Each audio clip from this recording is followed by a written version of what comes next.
to a stage in destiny. Oh wait, nope, sorry, wrong platform.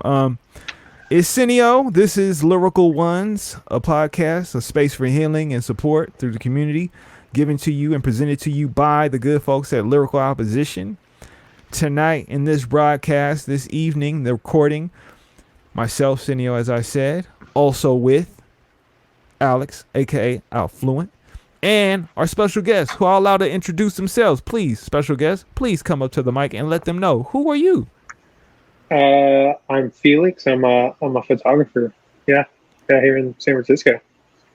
So we are being blessed by your presence tonight. We had a calamity of events take place prior to us getting the filming of this down. So Felix, where are you at right now? Where in the world is Felix? Ooh, man, I'm in downtown San Francisco's Tenderloin district. I've been living here for 4 years.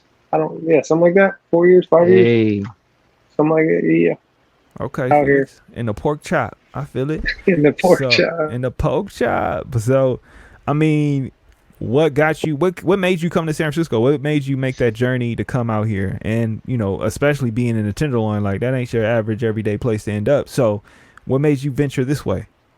Yeah. So originally, I'm from Sunnyvale, California. If people ask me where I'm from, I just say San Jose. It's in between. It's right in the middle, in between San Francisco and San Jose. I really moved up here like as a step of faith. Joining a ministry, kind of doing like case management stuff in Bayview. And then when I was there, just kind of grew to just love the community. I love Bayview. I love the community there, and I love the Tenderloin because the community is tight in both districts. So yeah. I think for me, what got me to fall in love with the Tenderloin is just knowing what people, how people perceive the neighborhood, and then actually experiencing the neighborhood myself. I say a lot. I've learned so much from the community here in the Tenderloin and in Bayview. Just the way people love each other. It's a real community. You can go anywhere in San Francisco. You can go to the dog patch. You can go to Mission Bay, that made up, part of San Francisco, and you won't see like anything. It'll just be a desert out there of no life, no joy. But you'll see a makeshift like food truck stop and like fire pits and stuff in Mission Bay, because they want to try to create community, but you can't really create it. It just is. It's the people that make the neighborhood. So. Oh, that's real. That's true. I mean, it's you definitely have a keen perspective, saying that. You definitely have been here, and I can tell that you've been around enough natives that it's been worth your while an opportunity in being out here. It's rubbed Yeah. off and done you well because, yeah, like you pretty much hit a lot on the head when it comes to, at least for me, what I see when it comes to the city. And when I say the city, again, as always, for those listeners that are not from the Bay Area, that don't come from Northern California, we are talking about San Francisco. And, there's a lot of false perceptions and misinterpretations of what San Francisco is. And you definitely hit it on the head by saying, like, yeah, Tenderloin is a tight-knit community where families, working class, there's a lot of people that live there who aren't the poster childs for what San Francisco is advertised as, right? Like the environment Yeah. of the Tenderloin is mixed between children walking around coming from school, participating in so many different after school programs, but also like people who is on their last leg or, are kind of definitely on the fringes of what society says is norm, like the normal people, right? Like they're anything but that in the Tenderloin, right? But it's still a sense of community. It's still a sense of pride. There's still love that exists there, even if people try to shun it, dismiss it, and minimize it.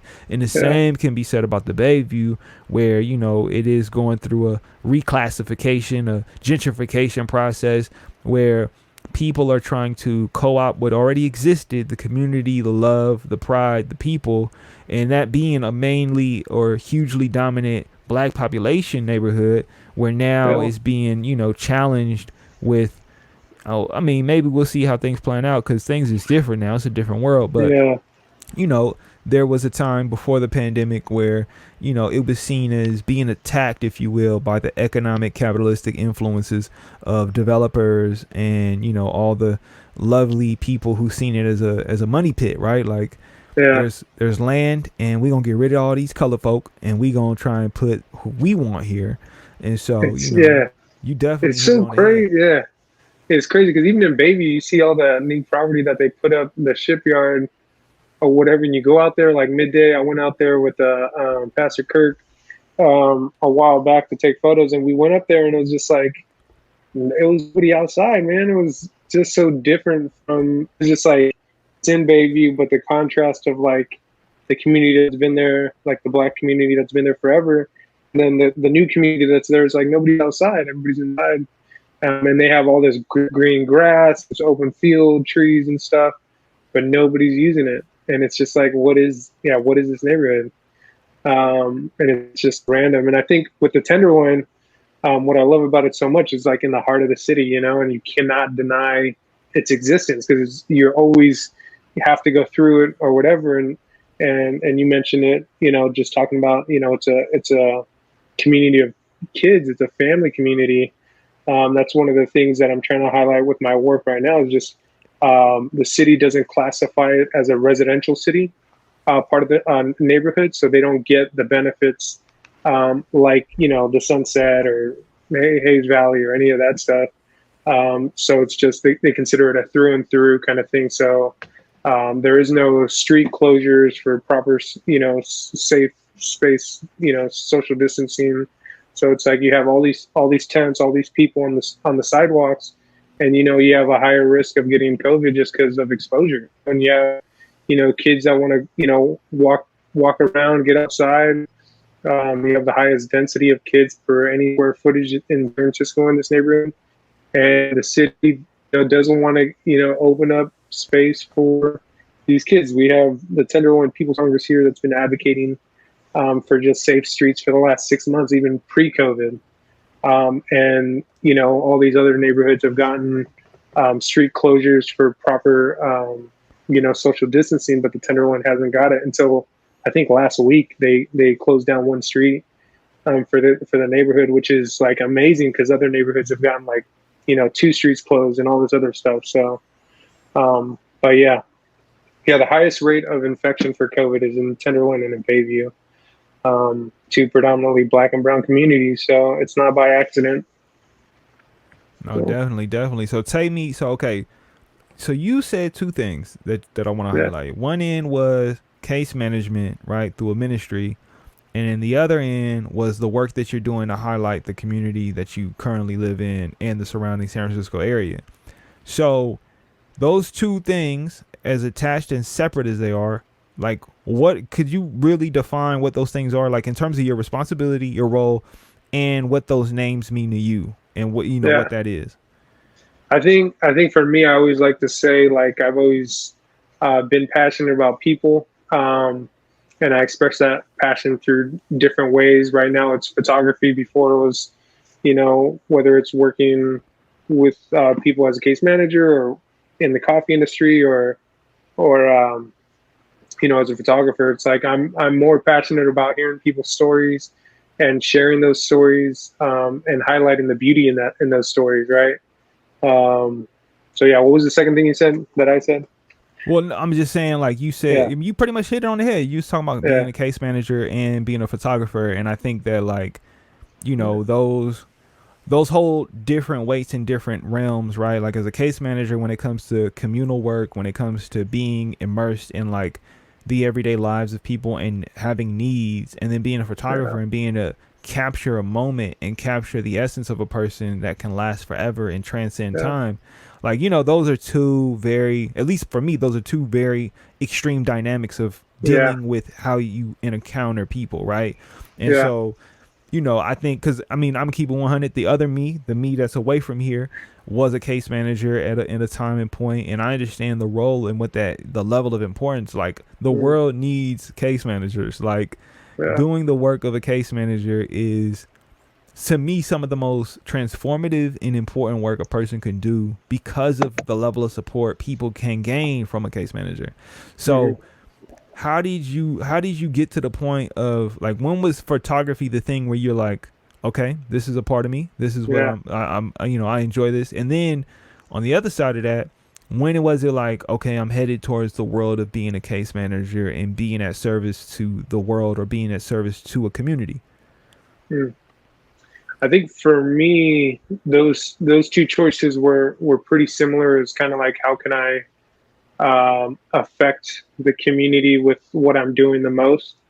And for me, the case management side of stuff was more like ministry, helping people coming off addiction, and kind of just trying to, uh, you know, go to their responsibilities. And it was pretty exhausting, man. Like case management, or just mentorship, or anything that you get into is just a lot to take on when you have to deal with your own personal stuff as well, and just getting burnt out by that. And then it went along with faith, and just how can I glorify God in what I'm doing, without being like preachy and all that stuff. But for me, I've always been a photographer for the last 10 plus years, 12 plus years. And so it was an easy transition for me, because I was always taking photos, and I would always get joy from the photos that I took, because of the encounters with the community that I've had. And I've been grateful to have some pretty good ties within the community, um, for me to like, continue to do this work, that I've been doing in the Tenderloin for 5 years. People ask me like, oh, you're not afraid to get your stuff stolen or any of that stuff. For me, it's just like, not really. It crosses in my mind a little bit, but it's never happened. And I've always had the respect of the people around me, that I'm documenting. So I try to value and nurture that relationship as much as possible, and honor it as I'm, in my process of shooting, with the stories that are shared with me. You never want to take advantage of someone. You never want to, highlight someone's worst moment. You want to, lift people up, or that's what I try to do, is lift people up, in these moments, whether it's like words of affirmation. It doesn't even have to be photos. It could just be a conversation. So yeah, like the other day I went out and, wanted to take photos, but I didn't take one photo. I print out all these photos that I take of the community, and I hand them out. So I was just doing a lot of that and just checking in with folks. So yeah. Oh, that's dope. That's dope. I mean, giving it away is always a key. I mean, it is always a special gift. I think that when it comes to being creative, because being a photographer is a creative process, right? It's a creative outlet, and at the same time, being able to give it to people and have them be able to walk away with it is a special thing. So, what made you decide that you're gonna give it away to people? Like, what was the thought process behind that? Yeah, I think for me, it was just easy to do. I bought a printer for like $100, and it was easy for me to print it and give it back, right? And so that's always been something that I didn't really see too many people do. It was always like, with the Tenderloin and Baby, there's these are communities that I've constantly been taken advantage of, whether it's like people doing a photo project, or someone has a new idea that they want to do, and they do it for a little bit and they take off and kind of leave people hanging. But it's like, again, it's like, how do you honor the relationship? And this is just one way that I do that, and it's kind of taken off, man. It's interesting what happens to the photos after I hand them off. Some folks, they won't keep them; they'll give it to their brother that they haven't seen in years, that live on the East Coast. So it's like, it's something that I didn't expect, but it's something that I'll always continue to do. I have 3 photo books full of images. I try to find people. Sometimes I can't find them, and you just hope for the best, that they're in a good situation and they're doing better. But sometimes it's not the case. So Okay, okay. And I mean, seeing that for those that don't know, like, beyond Tenderloin being for the families, right? Because I mean, that is something that people don't often know about. Like, yes, there are families that live in the Tenderloin.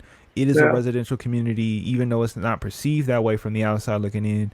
I know that because of the work that I've been able to do within the community, and I've seen how, like, I'm gonna just put it to y'all straight, right? Like, if you got kids listening, this is gonna be a transformative experience of a lot of adult head heavy content. Like, I want to let y'all know the conversation we're about to explore in the terms. It's not to it's not to dishonor and traffic trauma. Like, we're not trying to Yeah. dismiss things. We're not trying to sit up there and create this false narrative. Like, we have to be honest about what we see and what we've lived through and what our experiences are. And hopefully you can learn, as we've learned through these moments, like something's positive or special, or that will help motivate, push you, inspire you to do something good, right? Because at the end of the day, Yeah. you have to define what's good. But to me, it is health, it is sustainability, it is my happiness, it is my just my well-being overall, right? So, being with that, getting to Tenderloin, right? Now, Tenderloin is often associated with people who are, either consumed with substance use, right? Like substance abuse, Yeah. narcotics addiction. We're talking to people who can be perceived as being poor or being seen economically challenged or dealing with mental health issues. Like, Tenderloin, my experiences, I mean, man, let me tell you. The thing is, it goes down in the TLs, right? When people say, "Oh, I'm headed to the L's," it's like, you first instinct is like, are you good? Like, you want me to come with you? Because there is a dynamic there where if you're not from there, you don't usually go there, right? If you're Yeah. like, it's literally a tale of two cities where on one end, people who live there, it's like, the people who would be classified as a dolphin or classified as an addict, those are the same people that's going to clear the sidewalk for the little kids to get by to go to their after school program, right? Like, those are Yeah. the same people that are going to be like, we ain't going to try and do this in front of the babies. Like, and Yeah. if somebody's out of line, they're going to get checked by somebody from around the way to be like, hey, cut that out. It ain't cool. Like, you know what I'm saying? Yeah. So there is a level of respect and there's a level of like boundaries between the two worlds of the family and then those who may be what you would consider not the traditional, everyday, typical, what is respected in America as a citizen, but they're still Yeah. citizens. They're still people. They're individuals who are just choosing a lifestyle, or sometimes weren't ever given a choice, and this is what they were ushered into or grew up in, right? And so Hmm. I think that for the listeners, I want y'all to understand, like, yeah, there's still the other dynamic of people who walk through the Tenderloin who are unaffected, who don't care, could care less, because they're just trying to get to the club or get to the night spot or get to the bar that they want to go to, because it's just it to them is a unfortunate area to have to travel through, but it's nothing more than just a moment in time. Whereas other people, that's their whole lives, that's their Hmm. everything, that's the essence of Hmm. who they are. And so I've heard you say you try to like highlight people. So is a lot of the people that you are highlighting, is it the people that come from the Tenderloin, the people that I just described and discussed? Yeah. So it's interesting. The people I've documented, some are in addiction, some aren't. Some are. I don't really do the homeless photography stuff. I get kind of put in that category. I've taken photos of some folks that are homeless, but that's not the majority of images that I document. I document a lot of residents there. People, a lot of folks live in these small rooms, so they all they can do is hang out outside. They want some fresh air because it's really hot and cooped up in their rooms. Um, but yeah, a lot of the folks that I take photos of, they're either drinking a lot. Some of them do get high or whatever. But for me, I don't judge. Nothing's really done in front of me. Um, but it's interesting because you have two sides of it. I interviewed a barber in the Tenderloin here, and he talked about the Tenderloin being just like any other neighborhood you have in the United States. It's just that when you come here, everything's out in the open. It's not hidden behind closed doors. It's not in your back alleyways. It's right in front of you. It's real. And so I think the drug issue in San Francisco is huge. Depending on which side of Market Street you're on, right? Because you have the Salesforce bros that are in the marina doing a bunch of coke, but then you have a bunch of folks out here that are getting caught up in the drug game out here. And I've had a lot of folks recently just pass away because of ODs. Good friends of mine. And for me, it's put it's it's kind of made me, I've been here long enough to have friends that are OD, right? And it's one of the hardest things to hear and to, because you see some folks do really well and they're striving, and then their addiction is, gets a hold of them again. And so for me, people's addiction, it doesn't define them for me.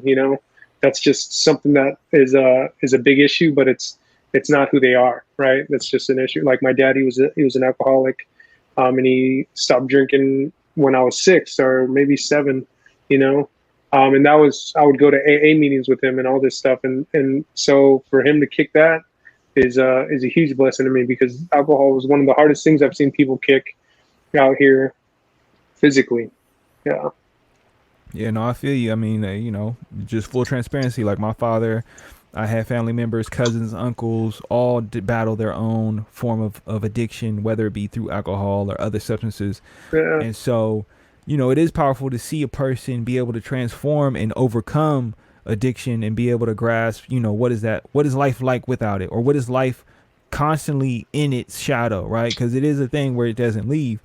But to me, the thing that I want to highlight also is like, in a world where we sensationalize and glorify people's tragedy, and like, you think about it, like world star was a term, like that was a thing that people would say when there was a traumatic event occurring. It was, we need to capture it to like distribute it, right? Mm-hmm. And you're on the other side of it, where it sounds like you want to acknowledge these people and personify them with dignity. At least that's what I'm getting. Mm-hmm. Now, why is it important for you to do that when the world is literally always trying to cater to that extremity of like, oh my God, his head is busted wide open? Yeah.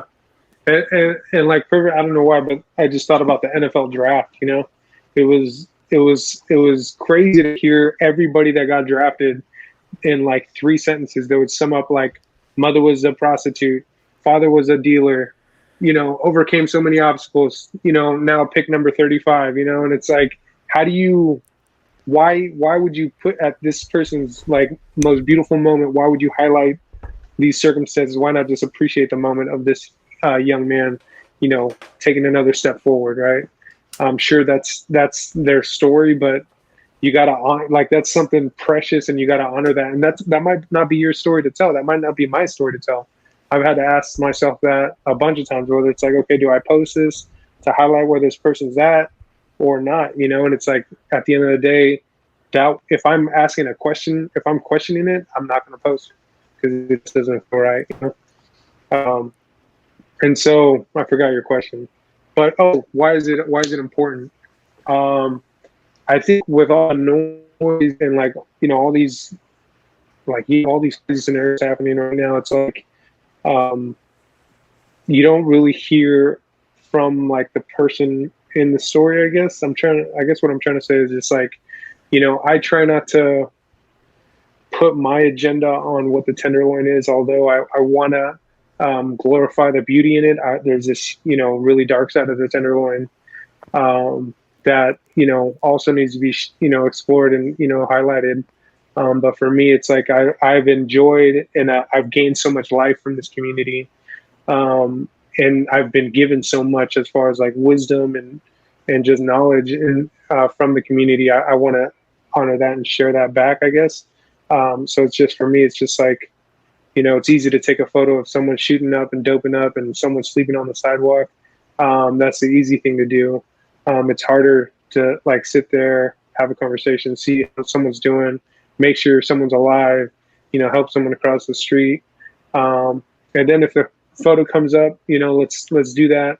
But we don't have to, so literally I'm just walking around, just checking in with folks, seeing if I can find people that I have their photos and just pass those back out.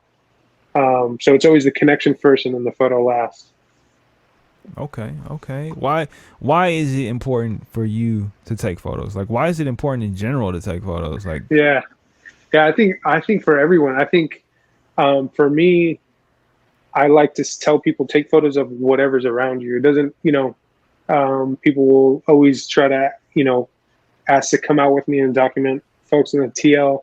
And, for me, I'll always say no, because it's not a zoo. We're not going around taking pictures of an elephant or anything like that. It's like, you don't have to come into the Tenderloin or to the Bayview or to any wherever, area that you think you need to go to be a photographer. You could just do it in your living room.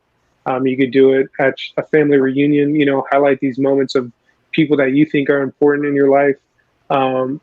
Take down their story, whatever it may be, have an interaction. Um, and you just have it for memories. For me, it's like I've met so many incredible people. I want to remember this, and for me, that's taking a photo and kind of writing down what's been shared to me. But for others, it is a quick snapshot of whatever it is. But it's crazy to think how many photos I've taken within my time here in San Francisco. So Yeah, no, I mean it's crazy because to me it's like hearing you talk about it. It's almost like you're the canvas and you allow other people to be the art, like to be the artist and to then be the art at the same time, right? mhm. Like, because it's very different. Like when you said it's not a zoo, like that's the difference between walking up to the animal and asking them, "Is it okay?" versus, "Oh, I have the safety of being removed from whatever you are," and then just saying, I'm gonna take a piece of you with me, right? Like I'm not gonna give you the ability to actualize yourself and be like, you have the ability to then determine whether or not I get to walk away with a piece of your life or a piece of your moment in time. Because that's what, to me, like a photo, that's what a photo is. Like we take it for granted in this day and age Yeah, because it's so easy with a phone to just encapsulate a moment. But that's why so many people are so infatuated with encapsulating a moment and trying to get the best of themselves because it is an easy tool to look back on and be like, that was me. yeah, That was that moment in time. That's where I was yeah, at. That's how I was feeling. And I think especially what you're doing is you're highlighting people who they may have, like, they may not even see it within themselves that it's worth to catch them in the moment or to uplift them in the moment, to highlight and say like, hey, let's make this forever. Like let's really make this forever. Like who are you and can I, and like giving people that autonomy to be like, you know what? Yeah, for sure. Because I mean, for you, you got books and books now, but it really is based off of your acumen with building a sense of belonging and being able to immerse yourself in the community. Because it's like I said, like in the beginning, you said it on the head in terms of your perspective very much mirrors like people who've been here for their whole lifetime, right? And to have that sense of like awareness and empathy, because it takes a level of empathy to immerse yourself in these communities and work with people who, people will, there's a community or there's a group or there's a population that may see these people as the other or see them as like the challenge or see them as the failures of society instead of looking at them as a part of the greater whole, and they're just trying to figure out where's their place in society. And I think that mhm, your work is highlighting something that, and you're doing it in a way and communicating in a way to me that like speaks to respect, like having a level of respect for people, and no matter like who they are, where they come from, giving them that first helps establish a bond. And I think that that's super key at a time that we take people for granted, we take ourselves for granted, we take moments for granted. And I think yeah, you capturing these things forever and you being able to give people that peace is just super powerful. Like, I think it should be something that people really need to take the time to really understand. Like, on one end, a photo isn't always about you, and two, like really understand the difference between when you're trying to judge and classify someone and not give them the humane dignity and respect they deserve. Like, because I think that's a big takeaway from me. What you're saying is respect the people, no matter who they are, no matter what they're going yeah, through, right? Like, everyone has highs, everyone has lows, and it's going to look different for everyone. But respecting the individuals and respecting the differences is kind of a pivotal key at this moment in time because, I mean, it's so much going on. It's just so crazy. And I think that, you kind of hit it on the head. Alex, what you got? Look like you got some fire. All right, Felix, would you consider the efforts that you do edification? And if yes, why do you feel edification is important? And if not, what would you call it in terms of being a part of the community in your role in the community, because it's not really like you're visiting anymore, right? So you live there, you work there, and you make it a point to be seen, and interact and be a connector, um, in the neighborhood. Real quick, define edification. So just What? edification, as in, um, instructing someone to lift them up, morally, mentally, emotionally, spiritually. Um, do you feel like that's something that you do, and do you feel like it's uh, it's something that's important? And then how do you feel like you're lifted up, um, in your journey, in your efforts? Because it's not just, even though you're a photographer, I feel like you do a lot more to create a picture, um, than to take a picture.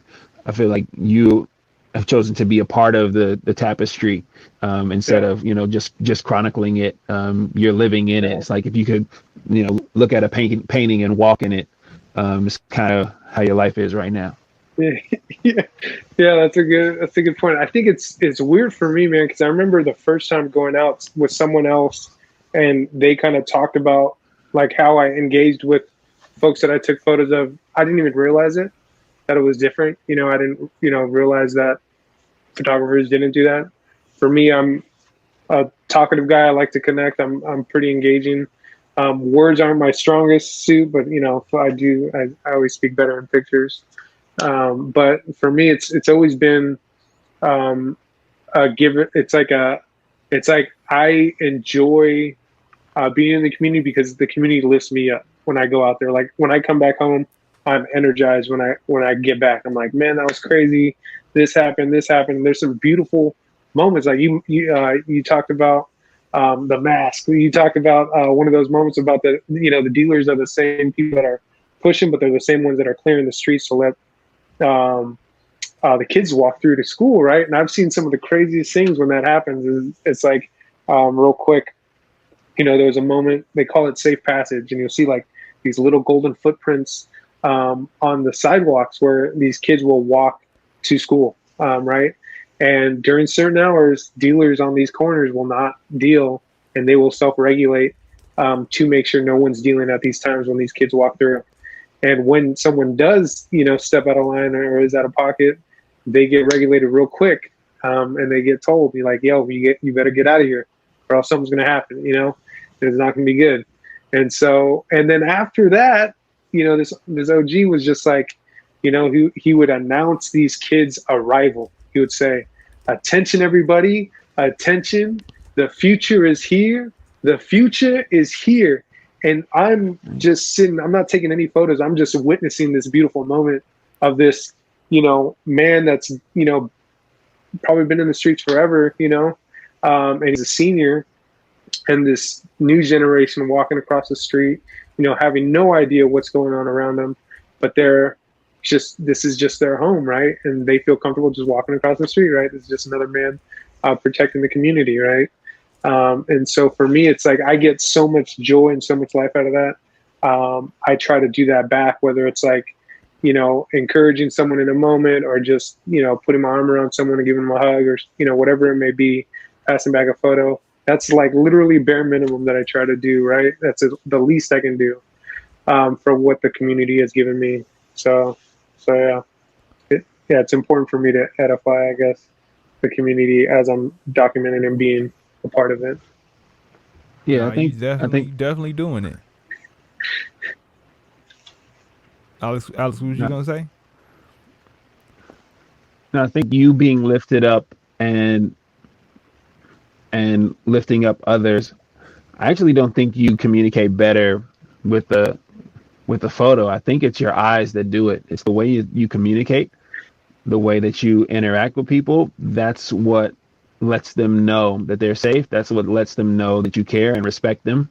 Not the lens, and not what you try to, what you may show them in a photo, as you give photos back. But I think it's your care, and like when you talk about that first interaction, walking through the neighborhood, and it stands out to others that you're attentive and you communicate with respect and love. No, definitely. Thank I you. mean, Yeah. do we have some photos that we could show right now? Can we? Is there a possibility? Oh, what? We got it. So, okay, take us through this photo, Felix. All right. What's All right, going real quick. on? This is Mr. Paul. This is one of my favorite photos I've taken this year. Um, if you can look in the calendar, it actually has my name on it on the calendar 3 times, Mr. Felix. And so Paul's been a resident in the Tenderloin 30 plus years. 25 years of them have been in his addiction and on the streets. He's a recovering addict, but he has his own apartment now. He regularly meets with his case manager, and he's just kind of living a day by day, slow and steady.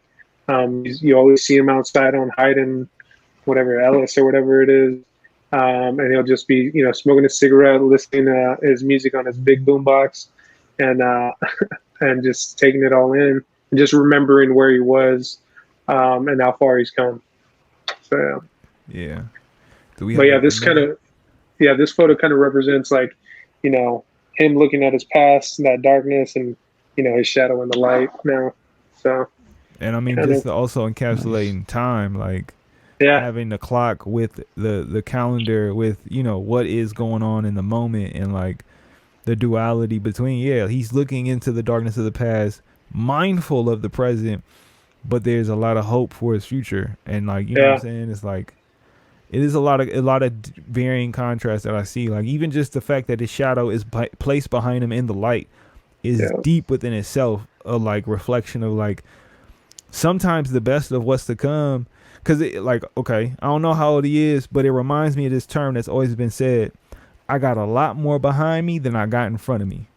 But that doesn't dismiss what I got in front of me. You know what I'm mm, saying? Like yeah, people often will minimize tomorrow because they're looking at everything else that's already happened, instead of being mm, like, there's joy in being able to get that. yeah. So like, can we get? Let's see if we can get one more on the screen, real, for the one time. Okay, so take us. What's going on here? So this is Ezekiel. This is on Sixth Street here. I always call Sixth Street like an extension of the Tenderloin, an arm of the Tenderloin. And he was just sitting out there reading his paper. He's a Vietnam War veteran. He was like on the control, like plane centers or whatever, where you kind of direct traffic for the planes. But he lived in Vietnam for 3, 4 years after the war happened. So he's just retired, lives in an SRO on Sixth Street. And this was just one of those moments where you take the photo and you don't realize what happened. You just know that it's a good photo. And then when you look at your camera, you realize you got a bird in it. And it's just like one of those timeless moments. Everyone wants to take a picture of themselves or wants a photo of them holding on to the phone. He wasn't talking to anybody. He was just like, get a picture of me. One of those things where it's like, all right, he just holds up his phone. So making Nice. business moves. Yeah. So you said that's a bird in the photo? Yeah, right there on the right side. I'm I like, don't know if that you thing can see look like that it's bird. on. It look like a phoenix the way it's coming Yeah. in. Like Yeah. it look like it's on fire. Coming in. Yeah, coming in hot. For real, for real. And I mean, it's even like the kind of like trippiness of him being an air traffic controller in a war, to then having a bird fly into his photo. Like there is some poetic justice going on in that Yeah. photo in that moment. Like the him, like we all like I remember the days be like, oh yeah, getting a photo on the phone. You know what I'm saying? Like Yeah. let me stunt one time because I have this moment to be like. But now Yeah. it's like, here he is stunting and being able to be like, hold on, catch me. But then also like you being air traffic controller, it makes sense to want to be seen as a communicator. And then you call it in and you got a bird that responds like, oh, I'm here. Like, you know what I'm saying? Like it's Bars. trippy. Okay. Yeah. Right. I see it. Exactly. It's air traffic control in a frame. Yes. For real, for That's real. what. Yeah. But Felix, I mean, I would go further, But we Yeah. do have other guests tonight, and I Yeah, want to for respect sure. your time. I want to respect their time. But where can people find your work at? Where can people get familiar with what you do? Yeah, I mean, you can check me out on Instagram, Felix Junior One, Felix Jr. 1.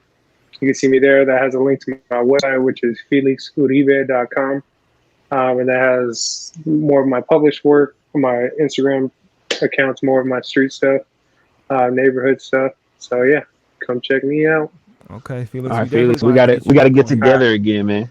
We gotta get together Dude, Have you yeah, again. back on here. We please. got workouts to do. We got photos to do. We got some Hey, things to do please. this year, I man. need to get rid of this COVID-19, man. We got some things to do this year. Let's I'll do talk to it. you soon, Let's make it brother. happen. All right, brother. Love you guys. Love It's you, been an man. Appreciate you Love you, honor. all. man. All right. Yeah. All right, so coming up to the stage right now, who do we have coming in? Seth is in the The building. brother, Seth coming through What's the going East on? Coast, How you West doing tonight? Coast. Man, like, Yes, far away, all far right. away. So Seth is like a legit superhero.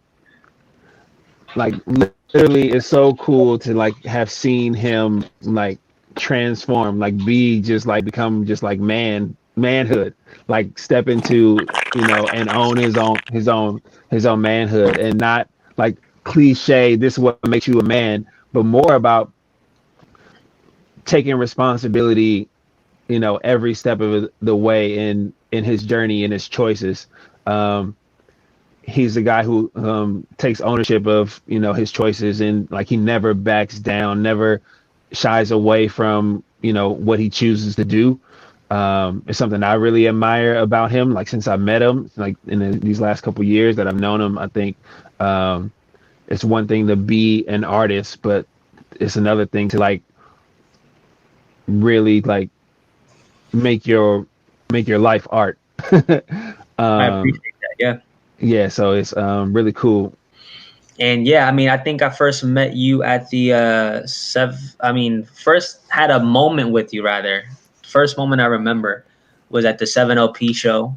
And I remember he told me you belong here. And he was like one of those first people that came up to me while I was in SF and it was like, you belong here. And I remember that moment and I appreciated that.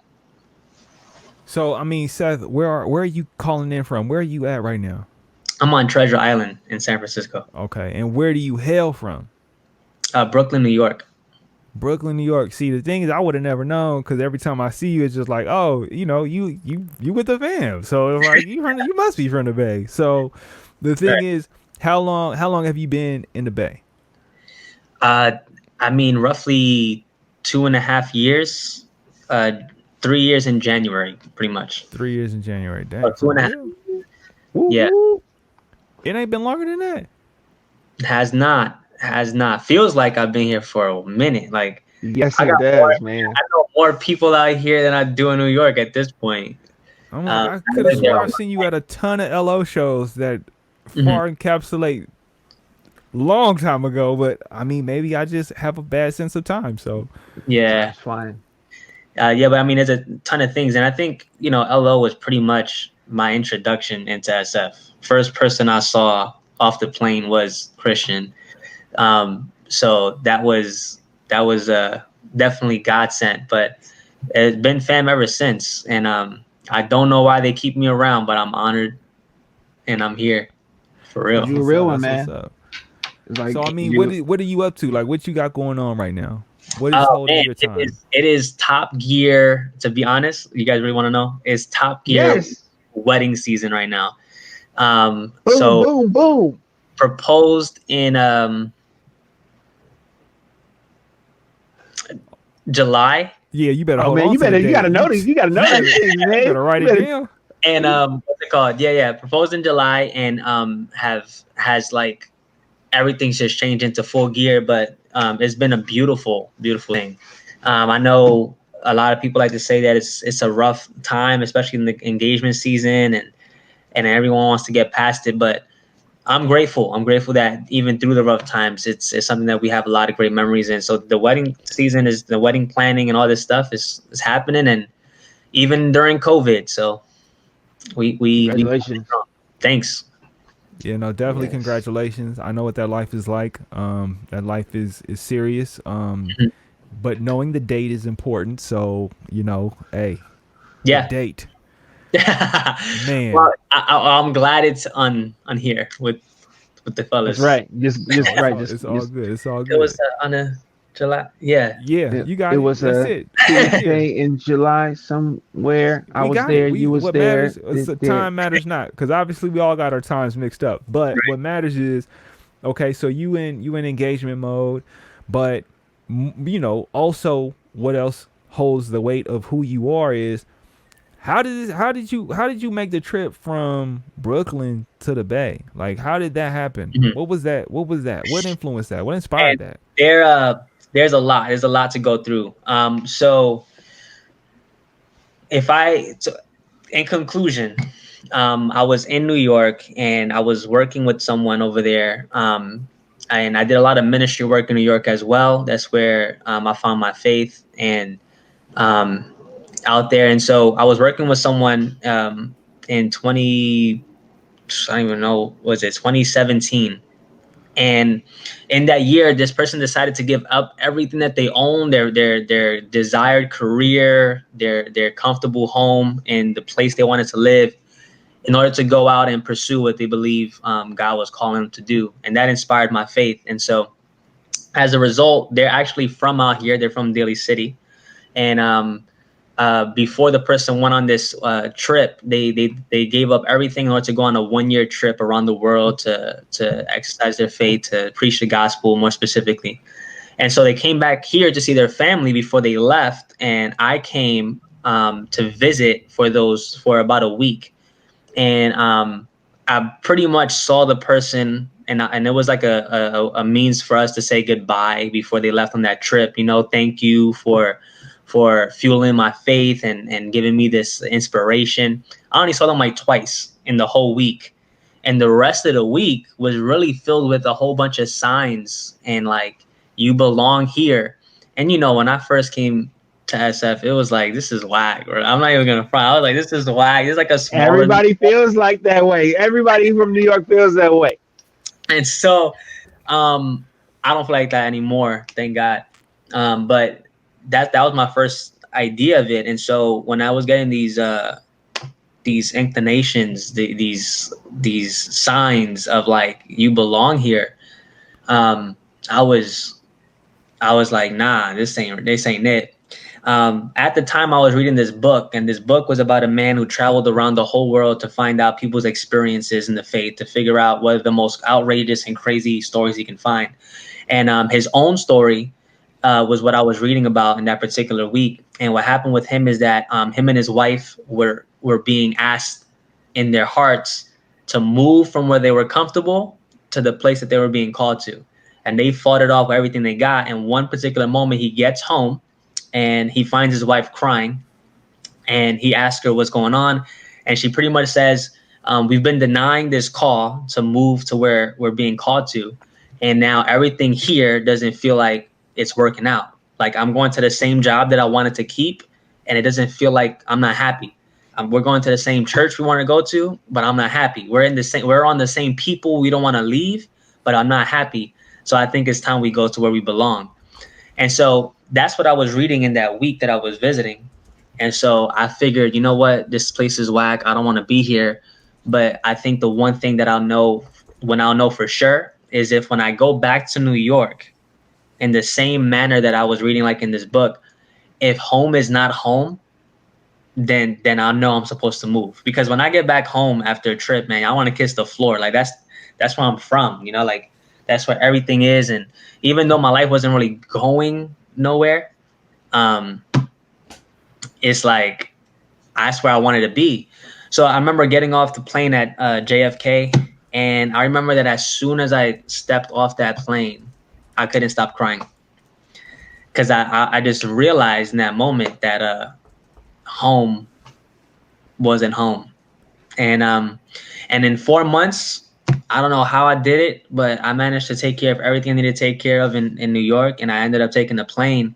I had met some people out here who I was gonna be staying with for a month, and that was like my only sense of security because I didn't want to be homeless. And a week before my flight, they called me to say that they wouldn't be able to accommodate me no more because of their lease was up and all this stuff. And so I had to make a decision. If this is this it? Like, am I gonna still go? Like, what's going on? And I don't know if I know some of you guys know Dominica.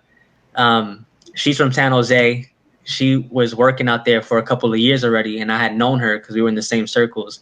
But she's the one that knew Christian, and she was like, "Hey, look, before you're homeless, just take this phone number, tell them Dominica sent you. I'm co-signing for you, and just see where it goes." And from then on, it was history. I called this guy. He was mad shady over the phone. His name was Christian. And he was like, "I'll meet you at Pete's." I'm like, "I don't know what Pete's is, but okay, give me the address." And I got off the plane. I met him at a coffee shop. He deemed me worthy of his living room. Oh, it was Phil's. It was Phil's coffee. Sorry. There, get it right. Embarcadero, Phil's coffee. And so he deemed me worthy of his couch. So I went home that night with Christian. And the funny part is, Christian, I met Oos that night as well. Christian and Oos were in the living room playing video games while I was sitting behind them in the couch trying to figure out what I'm about to do in my life. And they're like, "Oh, you want to play next?" Like literally like just chilling. And then because I'm this new person here, they decide to rewatch and recap all of LO history, all the videos they made on YouTube. And they start showing me all this stuff, and I'm still just trying to figure out what's going on. Like, learn your history. Here you go.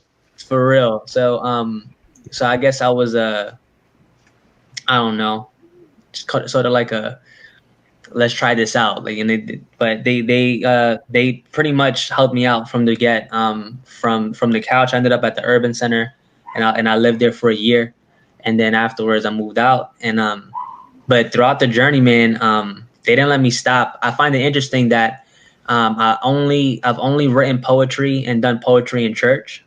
I've only felt compelled to do that. Before that, I never wrote at all. And as soon as I got off this plane, a week later, LO had me doing poetry in SF State and all these other places. And to be honest, they've been a really big pillar as far as me continuing to write. And so, yeah, that's how it started. That is crazy. That's how it started. Hey, Seth, how are you? Good. Recapped all of LO history. OMG, I believe it though. No, you through it. I can't say I was particularly interested at the moment, but I'm grateful that I got it. Oh, good. That's I was trying to think of my life out, but you know. But also, I'm happy to have you. Amen. Thank you guys. For real. I mean, it's been a journey, and I'm super grateful. I feel like I wish we had more time spent, especially in that first year. Like, it's crazy. Well, that's not only that may have been your journey, but your journey is about to take off in a whole new direction. Can you tell us a little bit about that? Shoot. Well, so in the beginning of last year, 2019, that's when I first met. So I ended up doing 2 shows for 7LP, and I know you guys know about 7LP. It's like an annual thing they do at the Christian Culture Center, and it's like 7 poets doing 7 different things, pieces. And so she had actually gone to 2 of these shows, and I've never met her. And then come the beginning of 2019, I ended up doing something on 6th Street where we just kind of like feed the homeless and stuff. And I ended up seeing her there, and did not think anything of it. I did not see that coming. But it's so funny because I try to refocus myself in my life in 2019. I walked into it like, I'm gonna stay focused. I ain't gonna give my attention to nobody. I'm trying to make this thing happen. And then all of a sudden, my focus kept being redirected in her direction. and with a purpose too, which is interesting. You know, it's one thing to just be like, you know, you feeling somebody, you're attracted, and it's another thing to see that you feel like your purpose is being connected to someone, and that's a whole different story. And so that's what really got me. And if I could be transparent, I remember there was one night.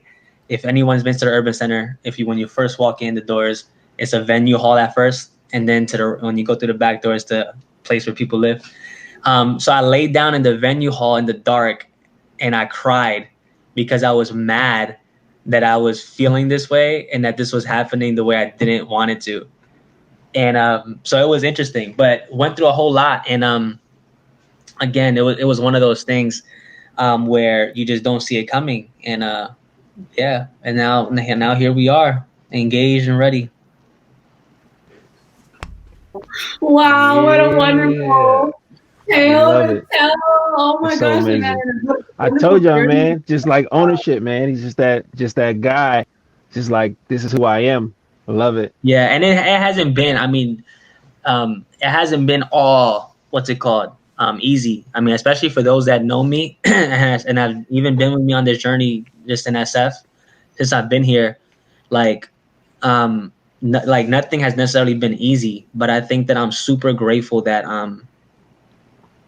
that I can like walk like Alex said. Like, I like to think that honesty is the way to go, and if you find confidence even in your flaws and even in the places you've messed up, like then you know you're in the right track, because none of those things can hold you back anymore, you know. So so definitely has not been easy, but it's all been worth it for real. No, definitely. I mean, keeping love alive, right? Because that's what it really comes down to, is like, you know, you being challenged by the idea of like trying to figure out what does love for yourself look like, and then what does love outside of yourself look like, you know, like. And because I mean, I feel you, and like I just had a conversation with somebody, like I'm mentoring today, and their conflict, you know, they are big. Here we go, got to hit them with the geeky references.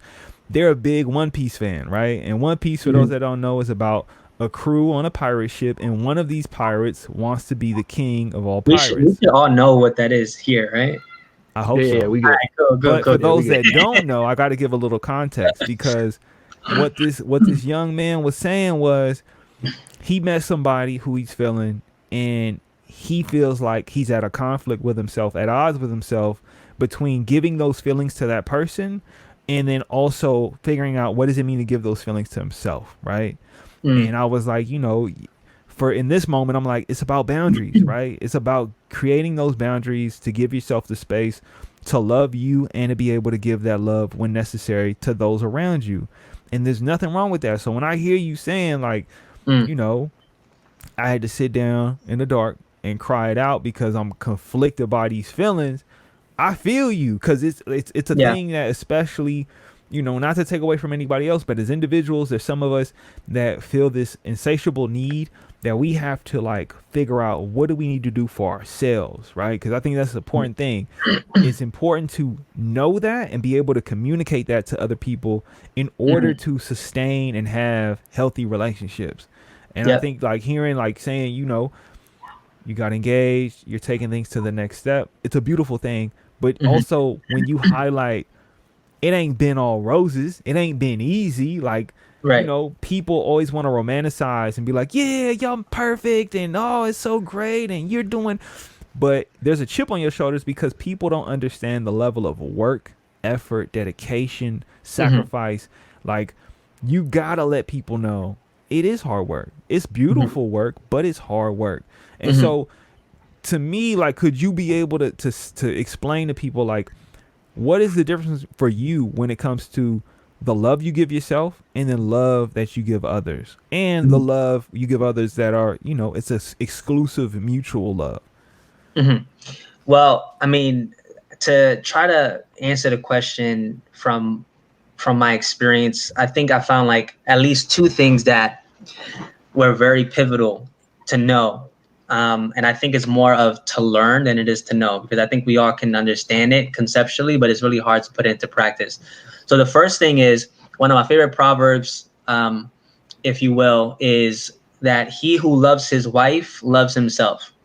And I think that so often an insecurity that is triggered by your partner is rooted in how secure you are in yourself.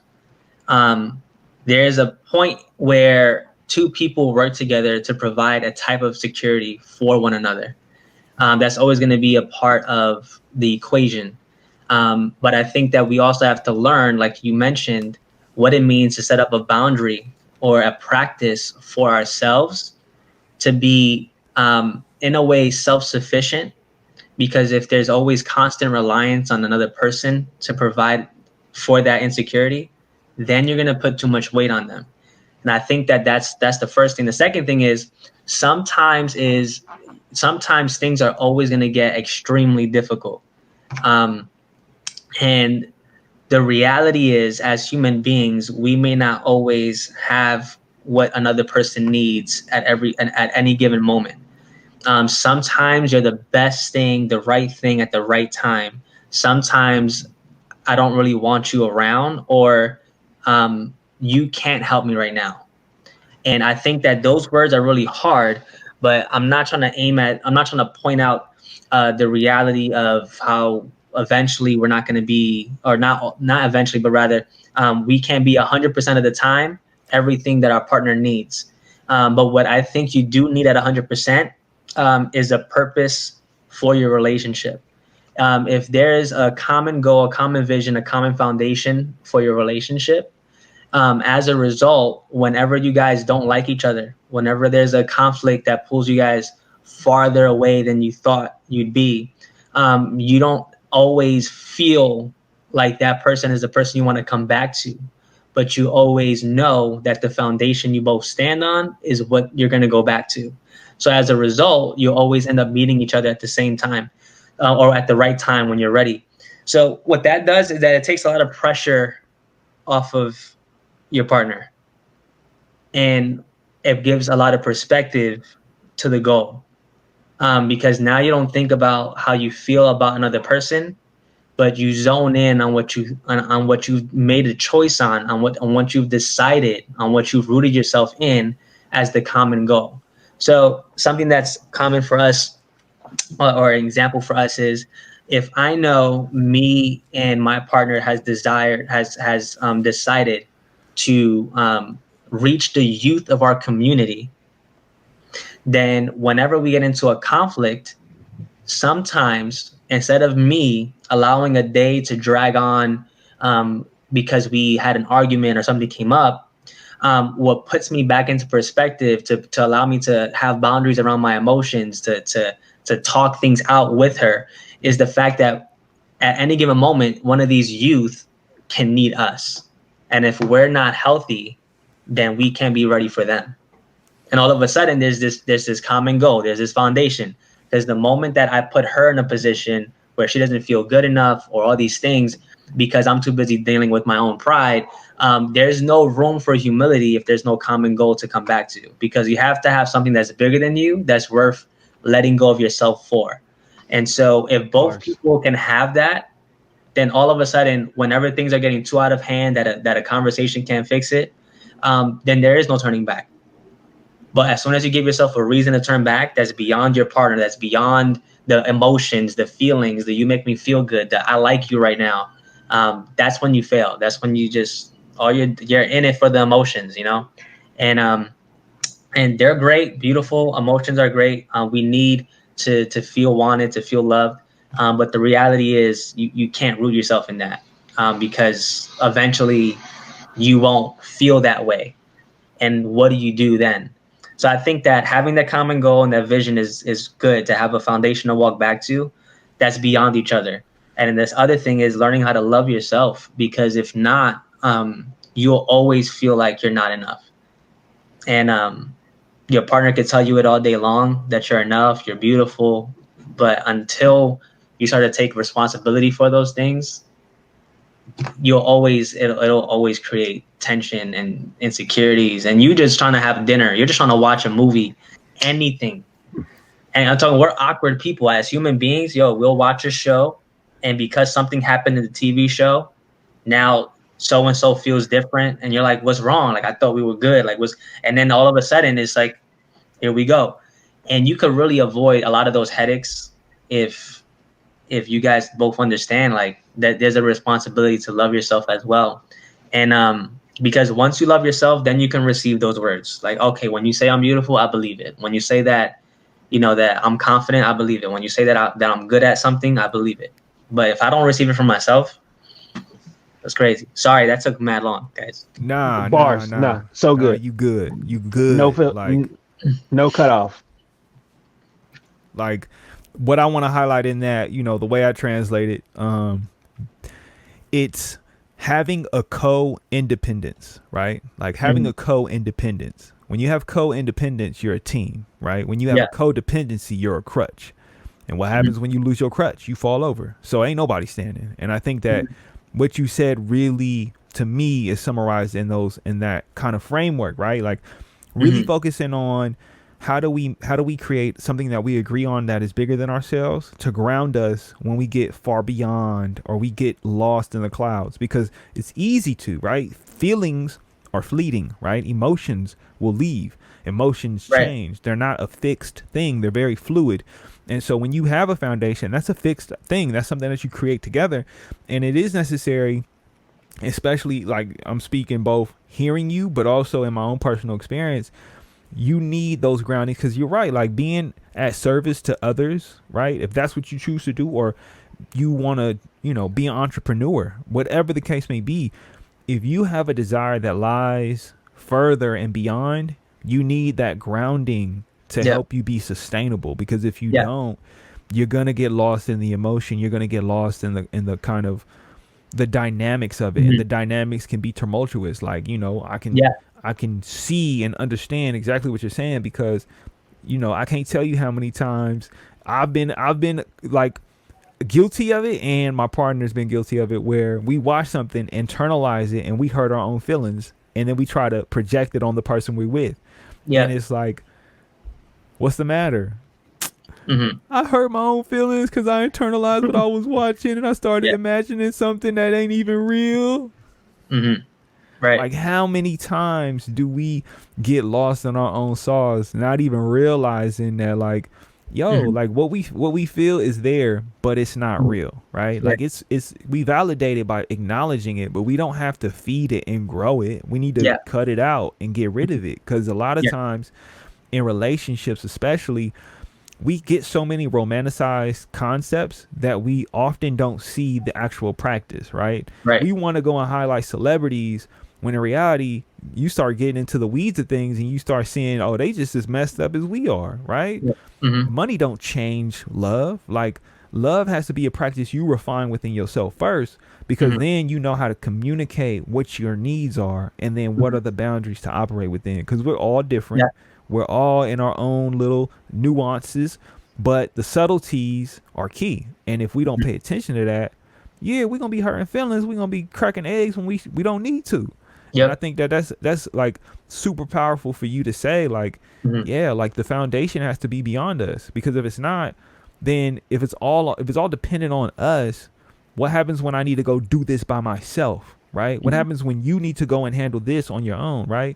If it's not about you figuring out as an individual what you need for you, then I can't give you nothing, because it won't have value, right? You don't value it within you, so me giving it to you won't change. It just literally be like nothing. And you think it means something. And what I mean is, I love you, right? But if I don't love me and you don't love you, what do those words really mean? It's just empty. Right?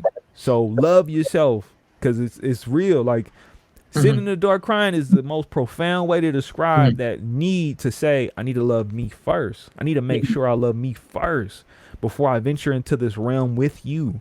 Because if I ain't got me to be anchored, we just lost at sea. And that's the thing that we don't need. So I feel that. Yeah. I mean, and I think, like, all things, balance is the key. Because, you know, and this is where it's almost like, if you have a conversation with me about anything, I'm like the devil's advocate all the time. I can know I'm wrong, but I still want to understand how you got to your right, you know? And so, and not to like be like, whatever. But I'm just saying, balance, I feel like, is the key, because at the same time, there are conversations that you have with your partner that bring freedom to them. And you know, because I wouldn't want anyone to just think that it's all one-sided. Nothing's ever going to be all one-sided. So in the same way that we are valuing independence in a relationship, that's great because it promotes strength. And then you have to also understand when it's time to allow yourself to be dependent. And I think that's most men's issue, right? Because we got it. We're the solution bringer. We're the problem solver. And so this is where, you know, the balance comes in as well. Well, I just think, right. And I just think that it's the thing about it that I found is that part is a lot easier for people, because it's very natural for us to get into a relationship and feel dependency. Like, oh yeah, because I'm with you, right? Because we're together, and then that's easier.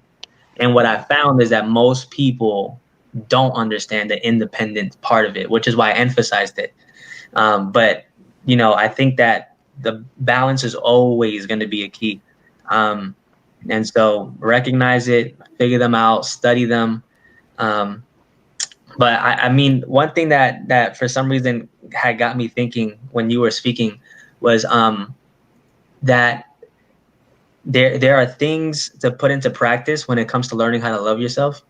And one of the most annoying things that I've heard about lately is journaling. When I get home, I want to go to sleep. I'm not trying to think about what happened in the day. I'm not trying to write it down. But I've seen the power of it, where for some reason you wrote it down. And if you write about somebody, it's like you begin to know them a little bit deeper. And man, that's anyway, that's something. I was gonna ask you, because you said that like LO kept you writing, and like right now in this year, how is writing serving you and serving your partner? So what I found is the lack of writing has been a disservice. Yeah. So for sure. To be more transparent, we're doing a table at the wedding where it's like our story thing. And what we're doing is we're using our journal entries, if you will, to promote the parallels as people read the story. Like you can see what we wrote real time and stuff. And the lack there, like literally, like I had a book this big and that was everything. And then she had like a box, right? And what I realized, man, like I was just like, you know, I could sit here and be like, man, that's not me. But then that's like me talking like that guy that looks at the gym and he's like, man, that's just not me, you know? And I'm like, but if you knew the value at the other side of it, though, like it's just, and so it's like the gym is a good example because it's a constant. If anyone goes to the gym, you're going to get value out of it. Most likely. Like, I don't know how you can do the gym wrong, you know? I do. And I think, but in reality is like, if you look at journaling, I look at it as the same way. Like if you just do it, like you're going to get value out of it.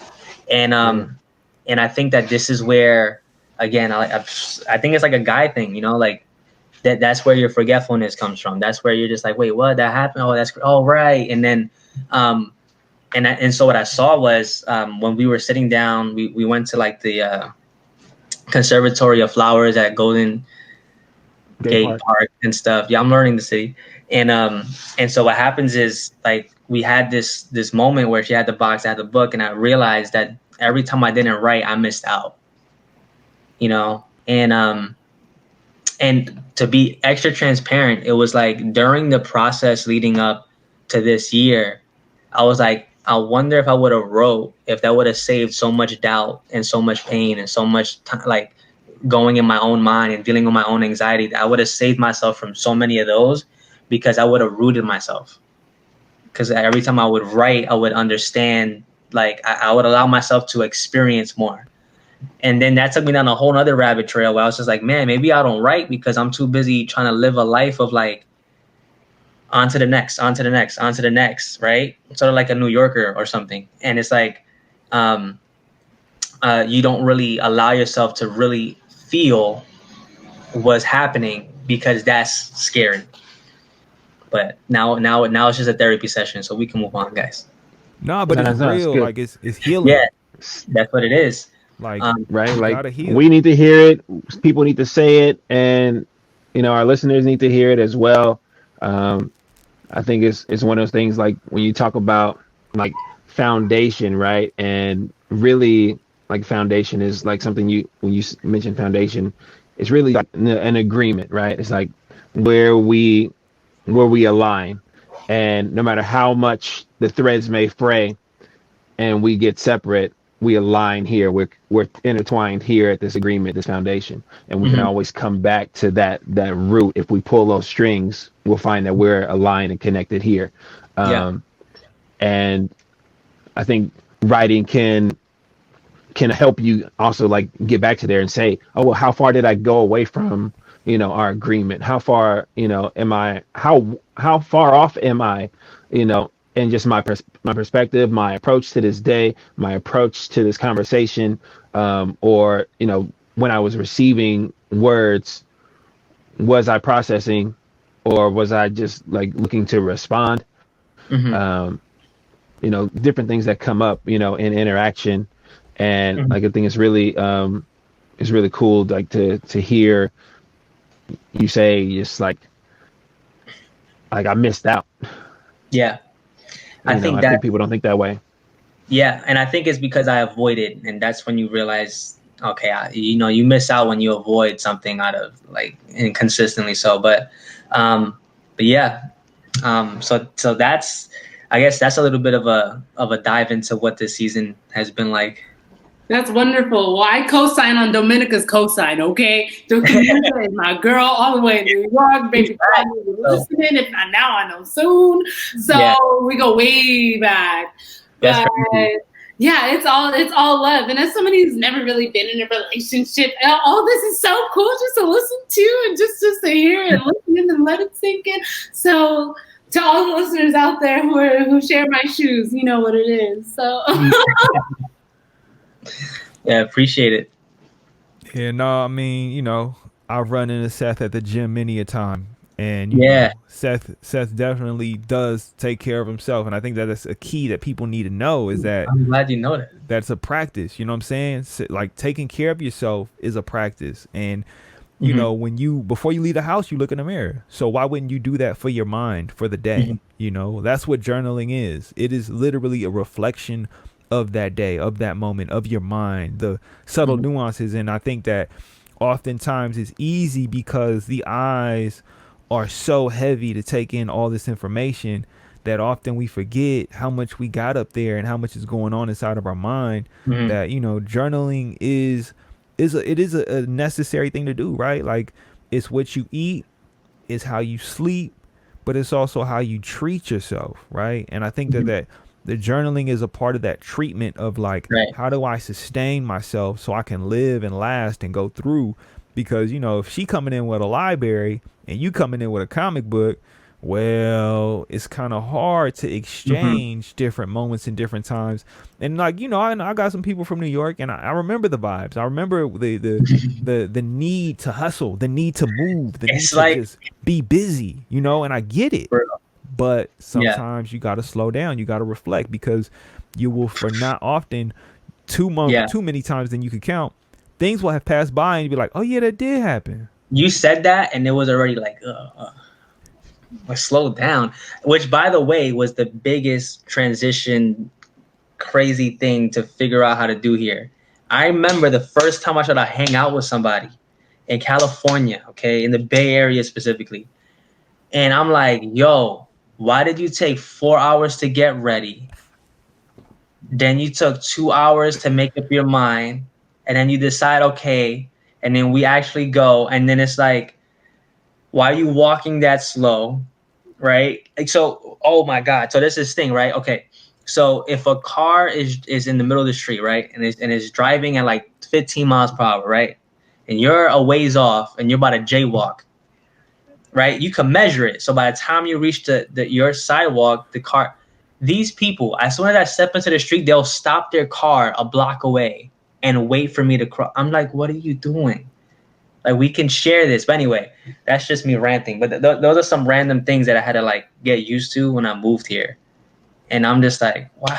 Bruh, you ain't, some things you ain't really got to used to. I'm gonna keep it real. Like, I'm from here, and I've always been the one in my crew where I'm like, they be like, bruh, you walking like a fiend right now. What's wrong with you? And I'm like, I got things to do. I got places to go. So I feel you. Like, some things, yeah, slow down. Some things, look, I run through the street. It ain't nothing. You stop, you do your thing. I'm gonna keep it pushing.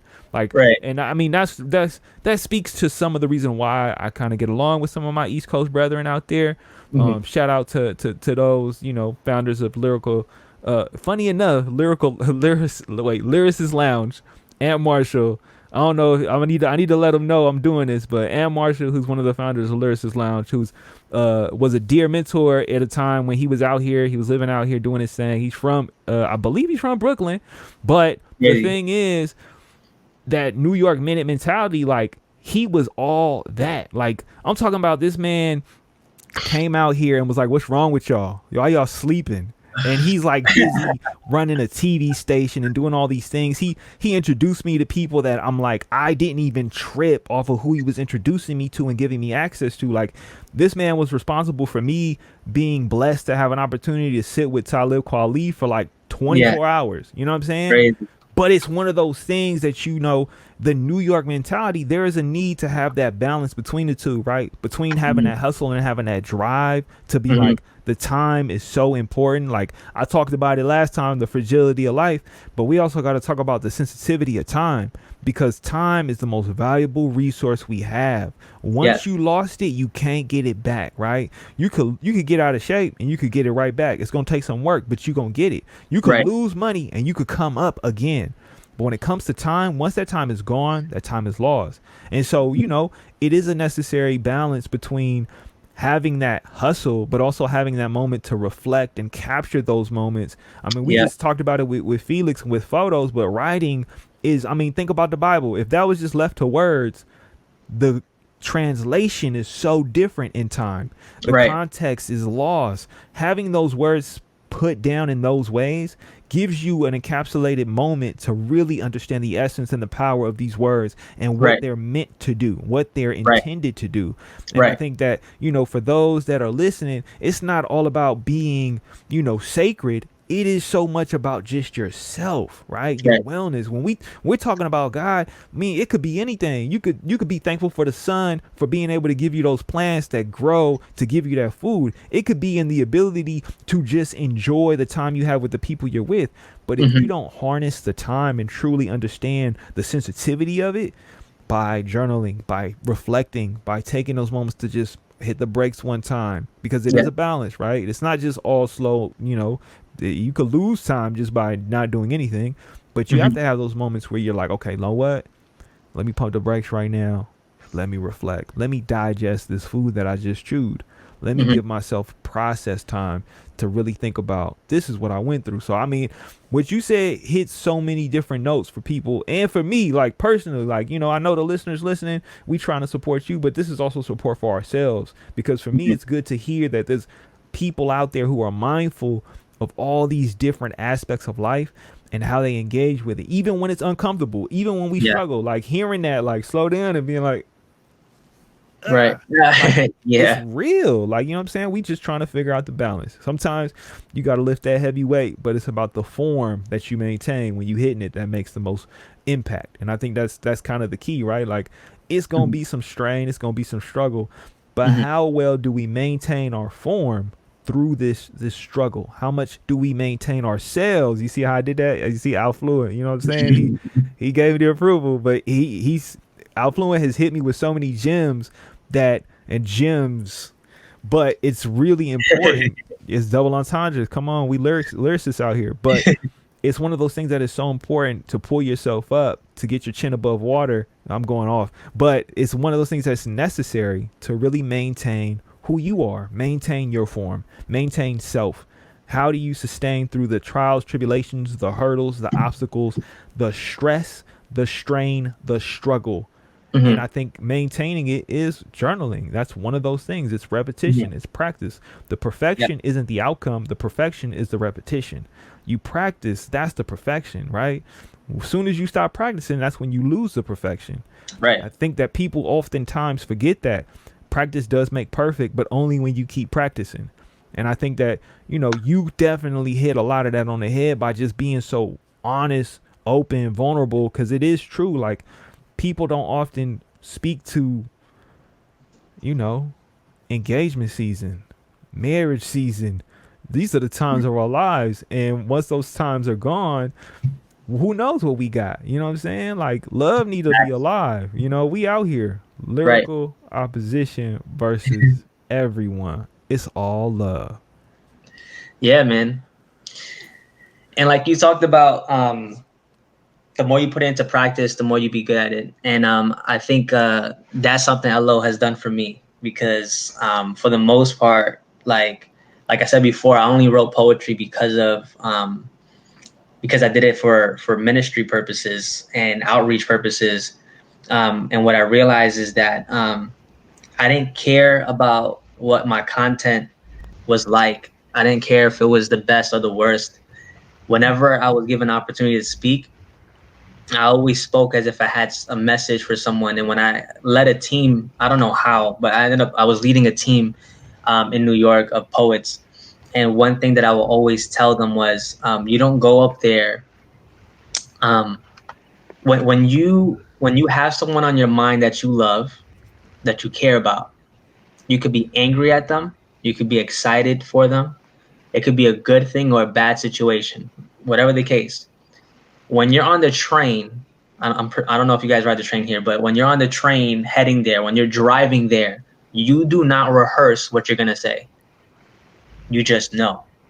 And when you get there, you're not thinking about your performance. You're not thinking. What you're really worried about, what really it comes out of you, is how can I say this so that they receive it? So if you got to correct somebody, you tell them, you listen to me. If you have to be excited with someone, then as soon as they open the door, are you like, we got to go celebrate. Like, this is amazing. And you tell them all these words. And I say, your job when you go on the stage is not to wonder what your delivery is like and all these other things. The type of poetry we do is in context with someone's life. What message you deliver to them tonight may be what saves their life. So put them in the position of someone that you care about. And on your way to that stage, when you're called up, when it's about to be your moment, it's like you're knocking on the door and they're about to open. And now all of a sudden, it's not 100 people, it's not 200 people, it's one person, and you're telling them something that they need to hear. Because once you do that, you ain't nervous. You got this is life and death. I'm not worried. You know, like when you put things into perspective, it changes. And so for me, like that's what it's been like. Just trying to figure out, you know, why I write when I do, and who needs to hear it. And I think LO has been that gym for me, where it's like the opportunities have come up, and I've been able to get on a stage and speak.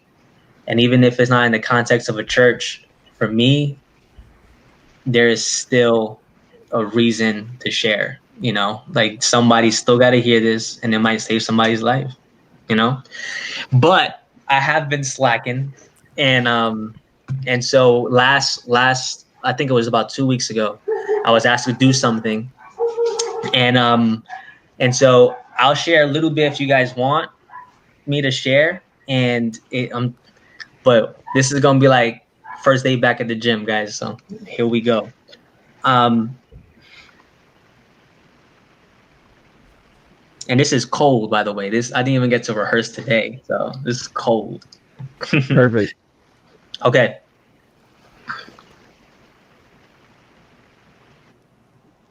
I think this piece is on mercy. I was talking about mercy, and I wrote it in the context of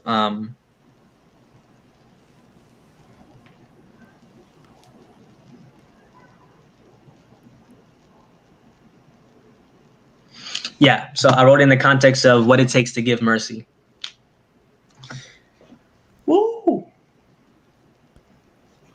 All right. Selfishness. Selfishness is just in our blood. When you take any human interaction, the underlying tone is that there is always something in it for us. At first, this is sort of harmless. You hang out with the girl, you hope for the digits. You speak with a professor, then you hope for the future referral. You visit grandma, you look forward to the food. But now what happens when we apply the same subconscious tone of looking to get something out of this when you receive it from someone whose interaction you're not really looking forward to? Pain, past hurts, what's for us? How do we handle what's against us? Where are the lines that are supposed to be drawn? Because if I'm supposed to be like Jesus, then I'm a little bit confused in how to handle my brother in offense, in defense, when trying to let go of the pretense. When you think about how many times Jesus asked us to forgive and couple that with mercy resulting in being blessed, I'm confused, because I've concluded that none of this response has any room for me to feel satisfied. In fact, it doesn't even make sense. I want to be satisfied. I want justice. But what does it take for us to be selfless? If I've seen the difference of a parent, disciplining their child and hurting their child because they were hurt. I've seen the difference between friends loosening their bonds instead of getting stronger because they never had forgiveness written in their contract. I've seen relationships go south because they both thought they didn't have to change for each other, and instead resent meant that the other person was wrong. And if I could sum this all up in one line, all that's really happening is when someone gets hurt, someone else has to pay. So hear me out. Selfishness is just in our blood. This isn't a therapy session, but let's talk and let's ask ourselves this question. What is your response in any given opportunity to extend mercy? I'll be the first to say that I've stepped all over people. I've lost faith in others. I've made 180s and left. And may I even dare to say that they deserved it. But now here's the truth. You may have all the reason that you have to state your case, but the fact remains that I'm pretty sure that there's no one that I've done wrong as much as God in front of his face. It's kind of impossible to do anything behind his back. So I know what I deserve, and we know what they deserve too. But here's the truth. Before we can extend mercy, we have to forgive. And before we can forgive, we have to let go of anything that's in it for us. So that was a rough piece. Sheesh. Nah, bruh. You killed it. You killed it. Like, that was super necessary. Like, of the most importance. Like, in today's context, with what's going on in the world, the message that I wrote, I still stand by, even if delivery and whatever. But it's like, I think people really need to understand that there's absolutely no way for you to meet eye to eye with someone that is in a different political party that wants, like, you can't promote peace even from your party without first understanding that forgiveness is the gateway to it. Nowadays, what you hear is that somebody has to pay, but there is no end result with peace. Somebody's just paying. And what you really see here is that even in my experience, those that have tried to pay for what they've done wrong are just met with a constant reminder of what they've done wrong. And so the real plot, if it's supposed to be peace, has to start with forgiveness. But what is forgiveness? Letting go of what they did wrong. One of the hardest things to do when it comes to love comes in another proverb that says, love holds no record of wrong. That's OD. You can't, like, that's wild. Imagine that coming from any political pulpit. Imagine that coming from any of the huge movements we got going on right now. And it's tough. It's tough because emotions are high. History is being amplified in many different ways. And as a result, I wrote this because I felt like mercy, like, you can't give it without forgiveness. So that's where it came from.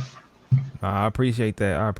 Because it is, you hit it right where it needed to be. People in this time have a very hard, difficult, strenuous struggle with being able to separate what they want out of it versus what is for everyone. Yeah. Right? Like it's a very big gap because, like imagine this is like a microcosm of that, right? Especially when you brought up politics. Yep. Now, this is me, and I'm gonna keep it 100. This is just me in my vacuum. So I hear Kamala's VP. She's a VP choice, right? And I'm like, yo, but what happened to old boy from the city that you played and everybody else you played? Because I done seen that story multiple times and I've been impacted by how it made me feel. And I've heard other stories from people, and it then creates this Yep. energy, right? Yeah. And so I'm like, yo, Kamala, can you like at least address the concerns that have been brought up against you? Then the dude who I'm envisioning in my mind, his story, he pops up and he's like, hey, y'all, this ain't about me. This ain't got nothing to do with being her. This ain't got nothing to do with what she did to me. This has everything to do with getting away from, I said it a couple episodes ago. I'm going to say it now. My boy, my good old orange Cheeto boy, my good old Donnie T. But it's one of those things where he had just clearly said, we need to get away from him. We need to get into a new era. And I'm like, me in my vacuum, I'm like, Kamala, what's up? What's going on? The dude who she wronged and it was literally became the pillar of this source of energy, diffused it by, I'm going to speak on my behalf. I'm not going to have her way. I'm not going to wait for her because I realize what was done to me isn't something that we should hold on to moving into what we need for everyone else, right? Right. And so when you said that, it just reminded me of that dynamic where it's like, here he is owning the moment, gaining his stance, his power, and using it to say, like, don't try and use me as your reasoning to not make a difference, right? Don't try to use what happened as a wrong to then find more fault, because at the end of the day, it's going to be fault no matter where we look. It's just how much can we actually handle? Because what we've seen from, my boy, Donnie T, what's happened is there's been so much more harm that we can't really wrap our hands around, that we can't really dig into, because it's become so deep and so wide that it's far from what we've become accustomed to. And so, and I think that displays the power of words and narrative, because here's a story. I like take this without any political sway, but if we stay on the topic of politics, if any one of us was able to get 100% truth, you would not know what to do with yourself, and you probably wouldn't feel comfortable speaking publicly because you would probably be rejected. And it doesn't matter which way it's swayed. As long as you had the truth, it would be the hardest thing to stand on, because it's like, dang. And the main reason why is because whatever the truth is usually going to be contrary to what is being outspoken. And I don't have to give you a reason for that. I think it's just a common known thing where it's very hard to trust source right now. Is CNN lying? Is Fox lying? Who's telling? Okay, wait, but that isn't okay. But you know what? Everybody's over here, so maybe that's right. Well, wait a minute, and all of a sudden, all you have are these places that are very difficult. And to be honest, the war really doesn't start outside; it starts within. Because then you're like, am I going crazy? Am I doing the right thing? Am I over here? Am I, and I think that is always what you're going to be faced with in the beginning of you trying to find truth. And if we go back to the other example that we were talking about in relationships, you look at yourself, you try to find the truth about what the core issues are, and then it's very hard to cope with, and you have to go down, these moments and these milestones where you get to that point of freedom. How much more would a giant nation, and so that's just difficult, but that just speaks to the power of words. And I think that's why I wrote this, man, because I think that I don't know. I don't know. Like, as far as the state of the country's at right now, I mean, it's going to be very, very hard. But I just felt like we just needed personal reminders that there's people that we can extend mercy to ourselves. And I just said, I'm done trying to fix everything, and I'm trying to fix what I got in front of me, So whoever heard the piece and felt like one line hit and they got the message, that's what it's about. It's for that one.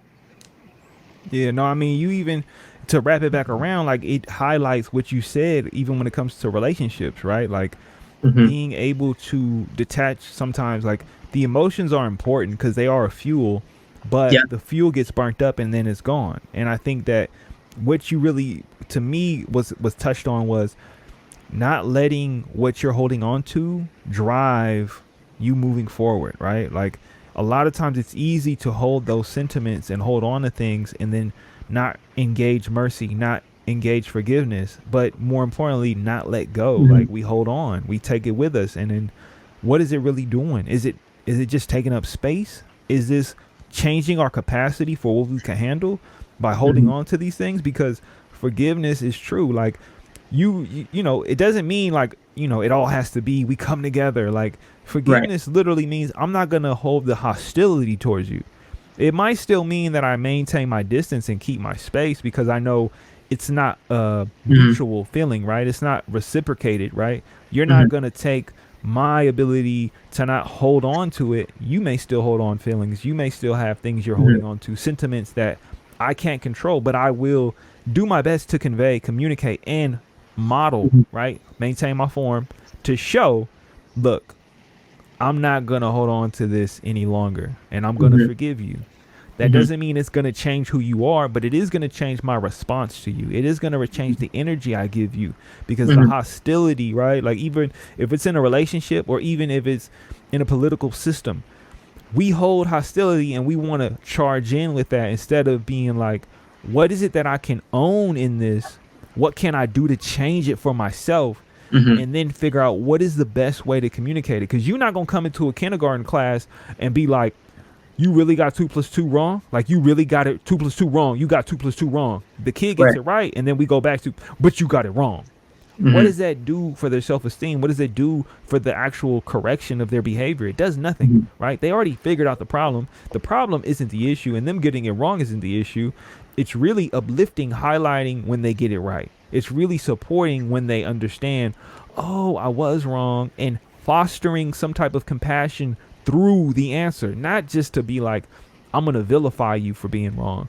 I'm going to sit there and subject you to the pain you put me through, when a lot of times the pain that was subjected to me was through your own ignorance and not knowing what you were doing, right? A lot of times people are thinking in the context of, I need to insulate myself and protect myself from you, so I need to harm you before you can harm me. But Hmm. that's something you're taught. That's something that's developed. And what you're saying is, how do we remove ourselves from those practices and get away from that? How do we really look and reflect and be like, yo, Hmm. like through the power of God or through the power of life or through the power of mercy within myself, forgiving myself for what I've Hmm. done wrong, how do I embody that so I can do it to others? How Yeah. do I embody that for the betterment of truth? Because you said it, like Hmm. truth don't care about none, not one person. It is the Yeah. truth. It cares less about what you affiliate yourself or what you feel. It will be the truth today as it is Yeah. tomorrow. The truth is offensive. I mean, that's what it is. Exactly. We all gotta face it. So. And how you take it in determines how offensive it is, right? Mhm. Because it's like you say something to disrespect me, my response is what makes the difference. My Mhm. response is going to be literally how bad is it going to get, or all right, I got to keep it moving, right? True, Right. true.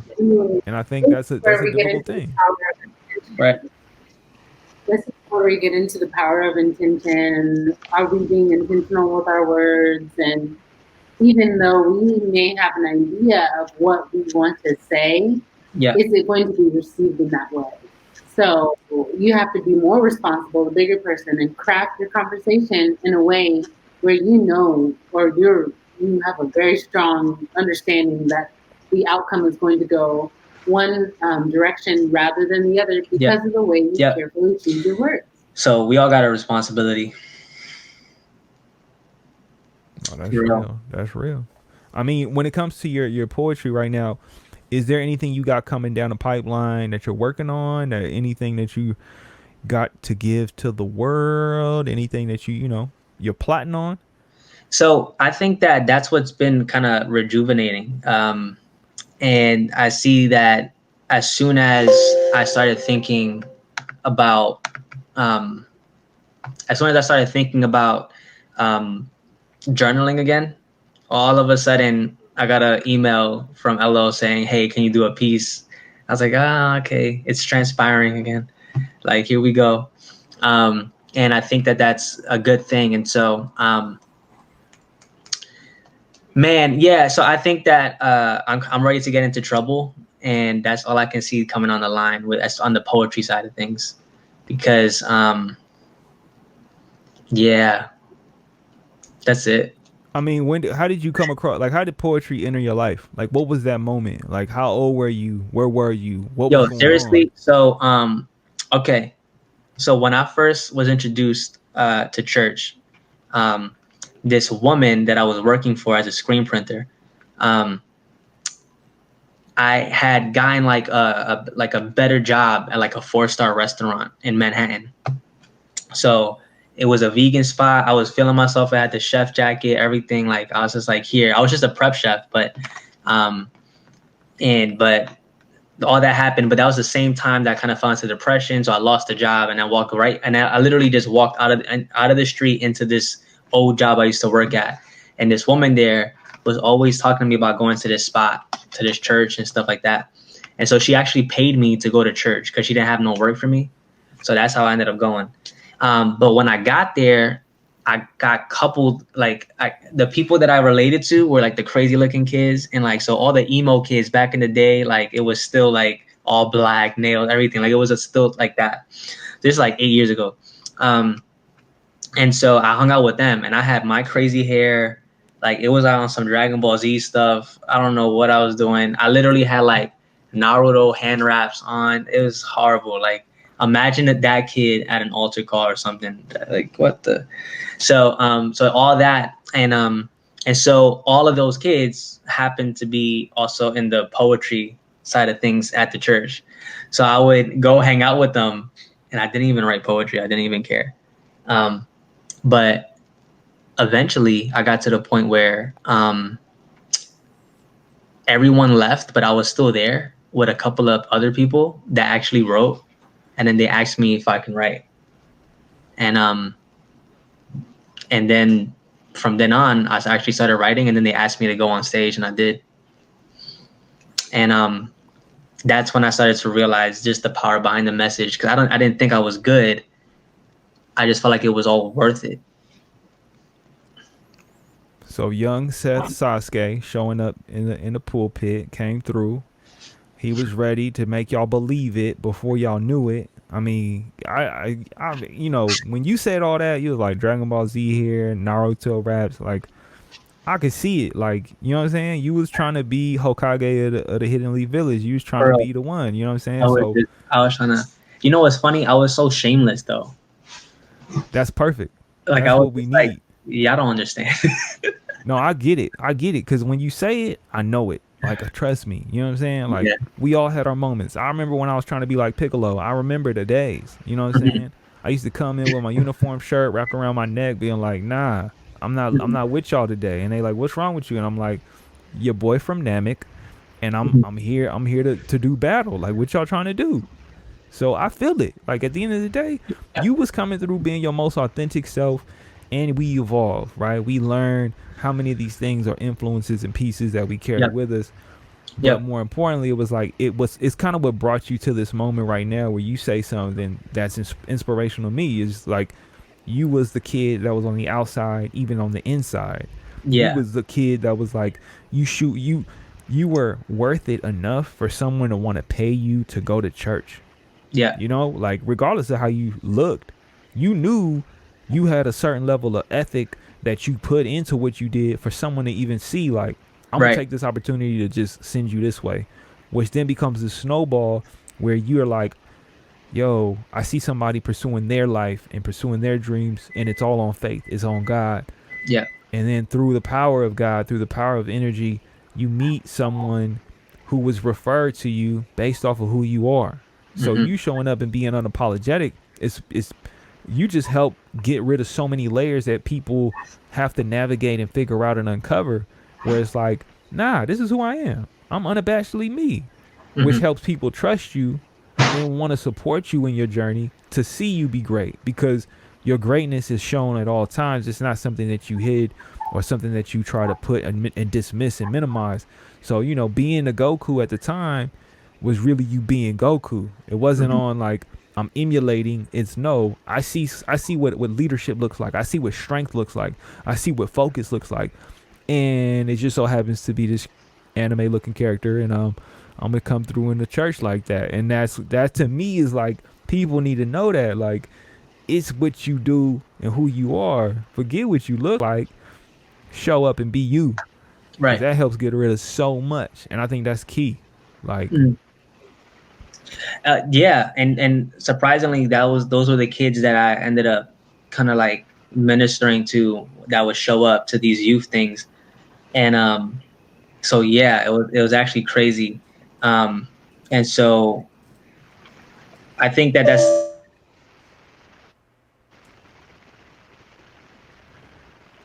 I think we may have lost Yeah. Seth. Seth might have got lost in the sauce I just read that. to the technology. Technology Yes. sometimes is not our friend, and you know, Skynet. Seth right now, exactly, it's starting to But become what if you self-aware. that way? Actualization happens on both ends. You need to know yourself before the computer knows itself, because then it's a wrap. You see what they did? They knew we was harnessing this energy of greatness, and they just sucked all the energy out. But it's cool. We're gonna find a way to reharness and recapsulate that energy right now. I Oh yeah, his that- battery gone. Oh yeah, I mean that's what happens. But to me, it's one of those things. Just to carry on with Seth, where Seth was headed in my mind, and what I took away from it, which I feel like, you know, hopefully people can get in between and see those nuggets. Like, you know, Seth is talking about how do you actualize your best self in all circumstances, in everything you do, and whatever it is that you're going through. How are you most authentically you, and how do you show up to be the best version of that? I think that's a very big key in what I was getting and taking from everything he said. well, yeah, like I was Right. saying. Okay, he back. We in this. Hey, he re-up. He re-up for us. Yeah, He came back for us. gotta close out properly, guys. Gotta I close feel out it. properly. Yeah, but So, I think what you're saying, you know, is on point. Like when you like are your whole self, like you're more inclined to evolve from there. You're more inclined to grow, and like when you're trying to busy covering yourself up, you're less likely to grow, because you're less likely to process who you are and show it to people. yeah, yeah. Again, I think that's one of those natural things that happens too, where you just don't realize you're not being yourself. At least for me. So I think that's really important, super important. But yes. So you asked earlier about the what's transpiring and stuff, as far as like the poetry. I think what mattered to me most about poetry, and I'll end with this, is the fact that you get to display a message to somebody that might change their entire life. And so the next thing that was happening with me was these networking events that we were putting on using the arts and stuff. And to sum that up, I had this idea of just getting people in a room and allowing them to find their potential, but also their potential partner, in building their potential, and allowing there to be a message that they can go home with through an experience alongside people they never thought they'd be around. So the main idea would be to couple the artist with like the business person, where it's like you have an idea, you don't know how to get off the ground, where I'm the guy that does that. And so we had one last year, and it was super successful on Treasure Island. Shout out to Christian and LO, killed it. The whole show was incredible. People connected. So many stories happened. I mean, it was crazy. We had people from all over the place with like many experiences, and to see that really happen, where I had like a well-off real estate guy, his own company, all this stuff, standing right next to like the young artist from the Mission District who's just trying to figure out how to do this, like, and to see that actually happen. And I think that even though COVID hit and all that stuff, it's on the back burner now, but I think that was the next step.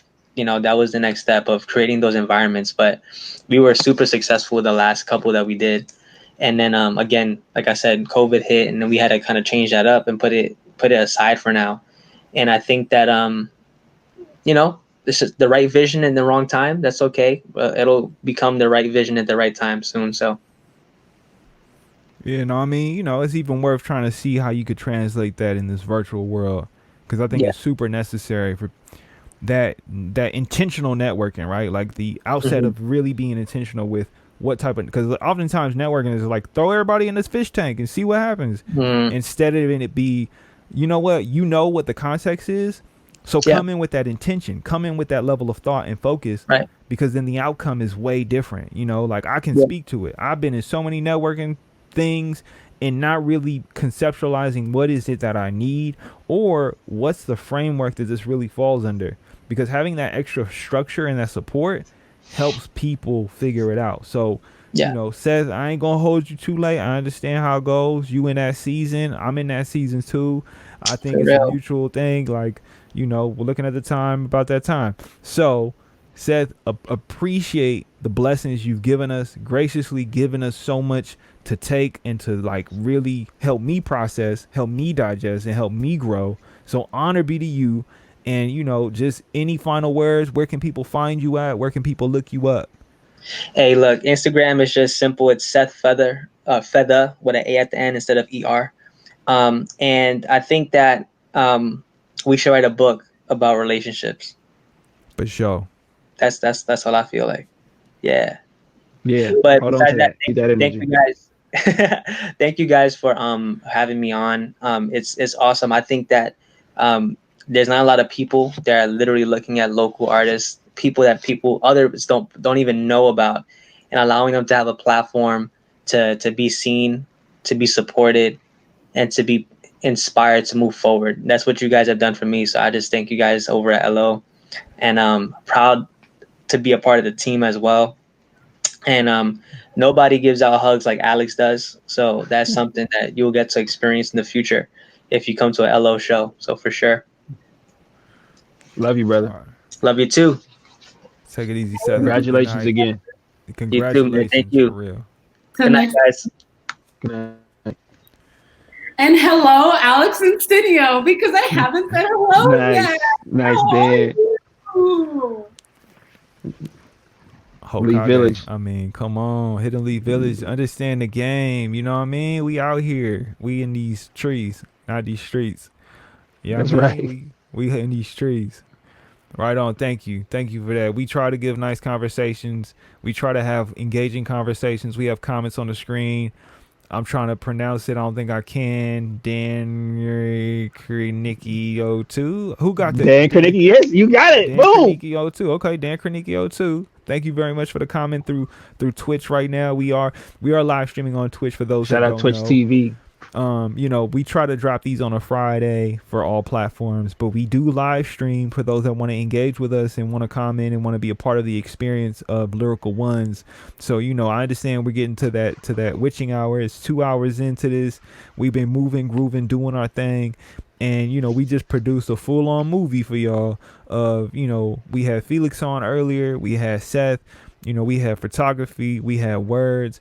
I think it's important for people to encapsulate and understand the importance of all arts. It's not just about the music. It's about everything you can do, everything you could take in. And it's also about the relationships that we create. And I think we got, two guests who really, were focused on building relationships in their lives, and one, solidifying an agreement and a covenant in his his personal relationship, but another who has a relationship with a neighborhood and an agreement and a covenant with his neighborhood, and shows up a certain way all the time, so much so that he invested, right? Like when you move and put your address somewhere with someone or a group of people, right? And then you say, I'm gonna also be a part of the decision making and vote in this area because I care about what happens in this neighborhood. No, you're right. Felix He is felt welcome, right? And like people show him respect as a photographer because he shows them respect and treats them with respect. And then he was able to feel belonging there because that's where he found purpose. And, for Seth to say, our purpose, our purpose in our relationship is, what drives us forward and what grounds us and what connects us as we see, a purpose that aligns. And, I think even in, our lyrical ones, when us focusing on, creating and saving a space for people who are artists who create, is at our foundation and at our core and at our heart. And, us being in different stages of our creativity, we bring people on who see the world in similar. I think when you create, you're seeing hope. You're seeing something that's not there. And, I love to come across people, like Felix and Seth, who are just doing that, like June, like Sineo. Yeah, you guys, you see the world with this hope and you live life, creating a future, not watching it come to you. No, I definitely. think it's wonderful how you said that they both have a relationship, and I love how we kind of focused and encompassed our conversations about that. Forgive me for missing the first half. However, I love how you also said that Felix has a relationship with the community. Not to say that Seth does not. However, we see it fleshed out differently. He's not just a photographer taking pictures. He's a friend. He's not just a neighbor. He's a brother. So he's showing that love in every way he can, and it comes out. It jumps off the film. So to say that tonight was a fantastic show, it's just, oh goodness, to say it in the least, to describe it in the least. No, definitely. And dare I say, relationships are everything. Like everything is a relationship. The relationship you have with yourself, the relationship you have with your family, those that you got to pick and those that you don't get to pick, to your friends, to your associates, to your colleagues, to the plants, to the world. Like it's all a relationship, and how you maintain and understand the importance of those relationships determines your own sense of self. It really helps understand where you come from, where you're going, who you are. And I definitely agree with what Alex said, where, Felix is developing a relationship with the neighborhood, right? Like to me, there is this kind of false narrative that people from the Bay or people from the hometown don't like people coming in, right? That's not the truth. As you see, LO is accepting and loving of all, as long as they have at least an inkling, an understanding, an inkling of that acceptance and openness to want to engage, right? Because it is a mutual thing. You have to be willing to take that leap of faith to say, I'm gonna get to know you. I'm gonna build with you, right? And we see two individuals who come from different areas who now reside in the greater San Francisco Bay Area to be a part of this community, to be a part of what we're creating and be a part of our much larger network, right? Like June, having been from the Bay, having been from Nevada, and now being in LA, it's about that love and respect for yourself to being able to travel and go through all these different avenues, all these different places, all these different communities. And it's that relationship, right? That relationship building, right? As it is said by the great Affluent in the book of Alex, tolerance is not enough. You can't just tolerate somebody. You got to build with them. You got to get to know them. You got to understand them. And then from there, transformative work happens for the better of us all. And I think that's kind of where I see it, and not to get too long into the night, but tolerance is not enough. So we need open acceptance and love. It's real. So, all right, gentlemen, it's been a lovely evening. It has.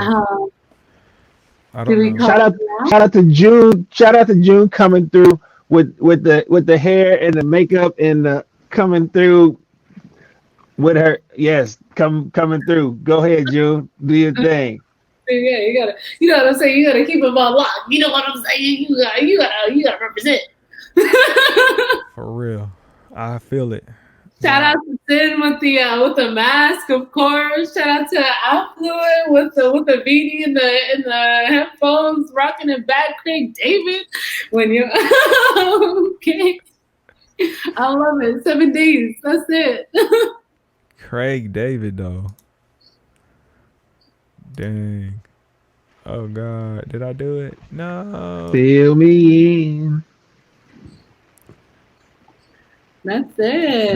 That means I'm not getting enough sun, and I need a tan. That's what that No, means. that whole look. Not just the hat. Also, gotta get back to vitamin D. Gotta find the beach somewhere. Well, the beaches out here are closed, so yikes. Right.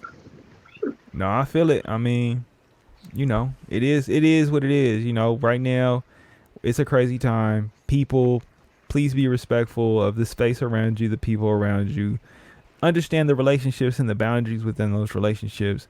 But more importantly, love yourself. Like, really build with yourself. Take care of yourself. If anything, that's what we just trying to say. Like, be good to yourself, because you'll find out you'll end up being good to others. And I think that's kind of a major key right now, is being good to others as well as yourself. Don't hold on to the weight too long. Don't try and judge those that you see in front of you. Build, restore, and be prosperous in your happiness. I mean, that's really what it all comes down to. And so I don't know if this is going to translate well. It probably won't, because we live and I'll be fumbling through the dark. I don't even know if this is going to play right now. But, you know, it is what it is. It ain't, you know, nothing's been promised to us. Nothing's been functional. It's all been various levels of calamities and how we pulled through. Hopefully I could figure this out, because I'm like literally playing the Lyrical 1 song and it's not even translating to this live broadcast. But that's just what we do. Is where we go, where we are, where we at. So, you know, it's all love. Be good. I think we just gonna have to close out on that, and we're gonna have to let Cross add one. The Lyrical Ones is out of here. That's right. Chapter 13, episode 13. We'll be back again.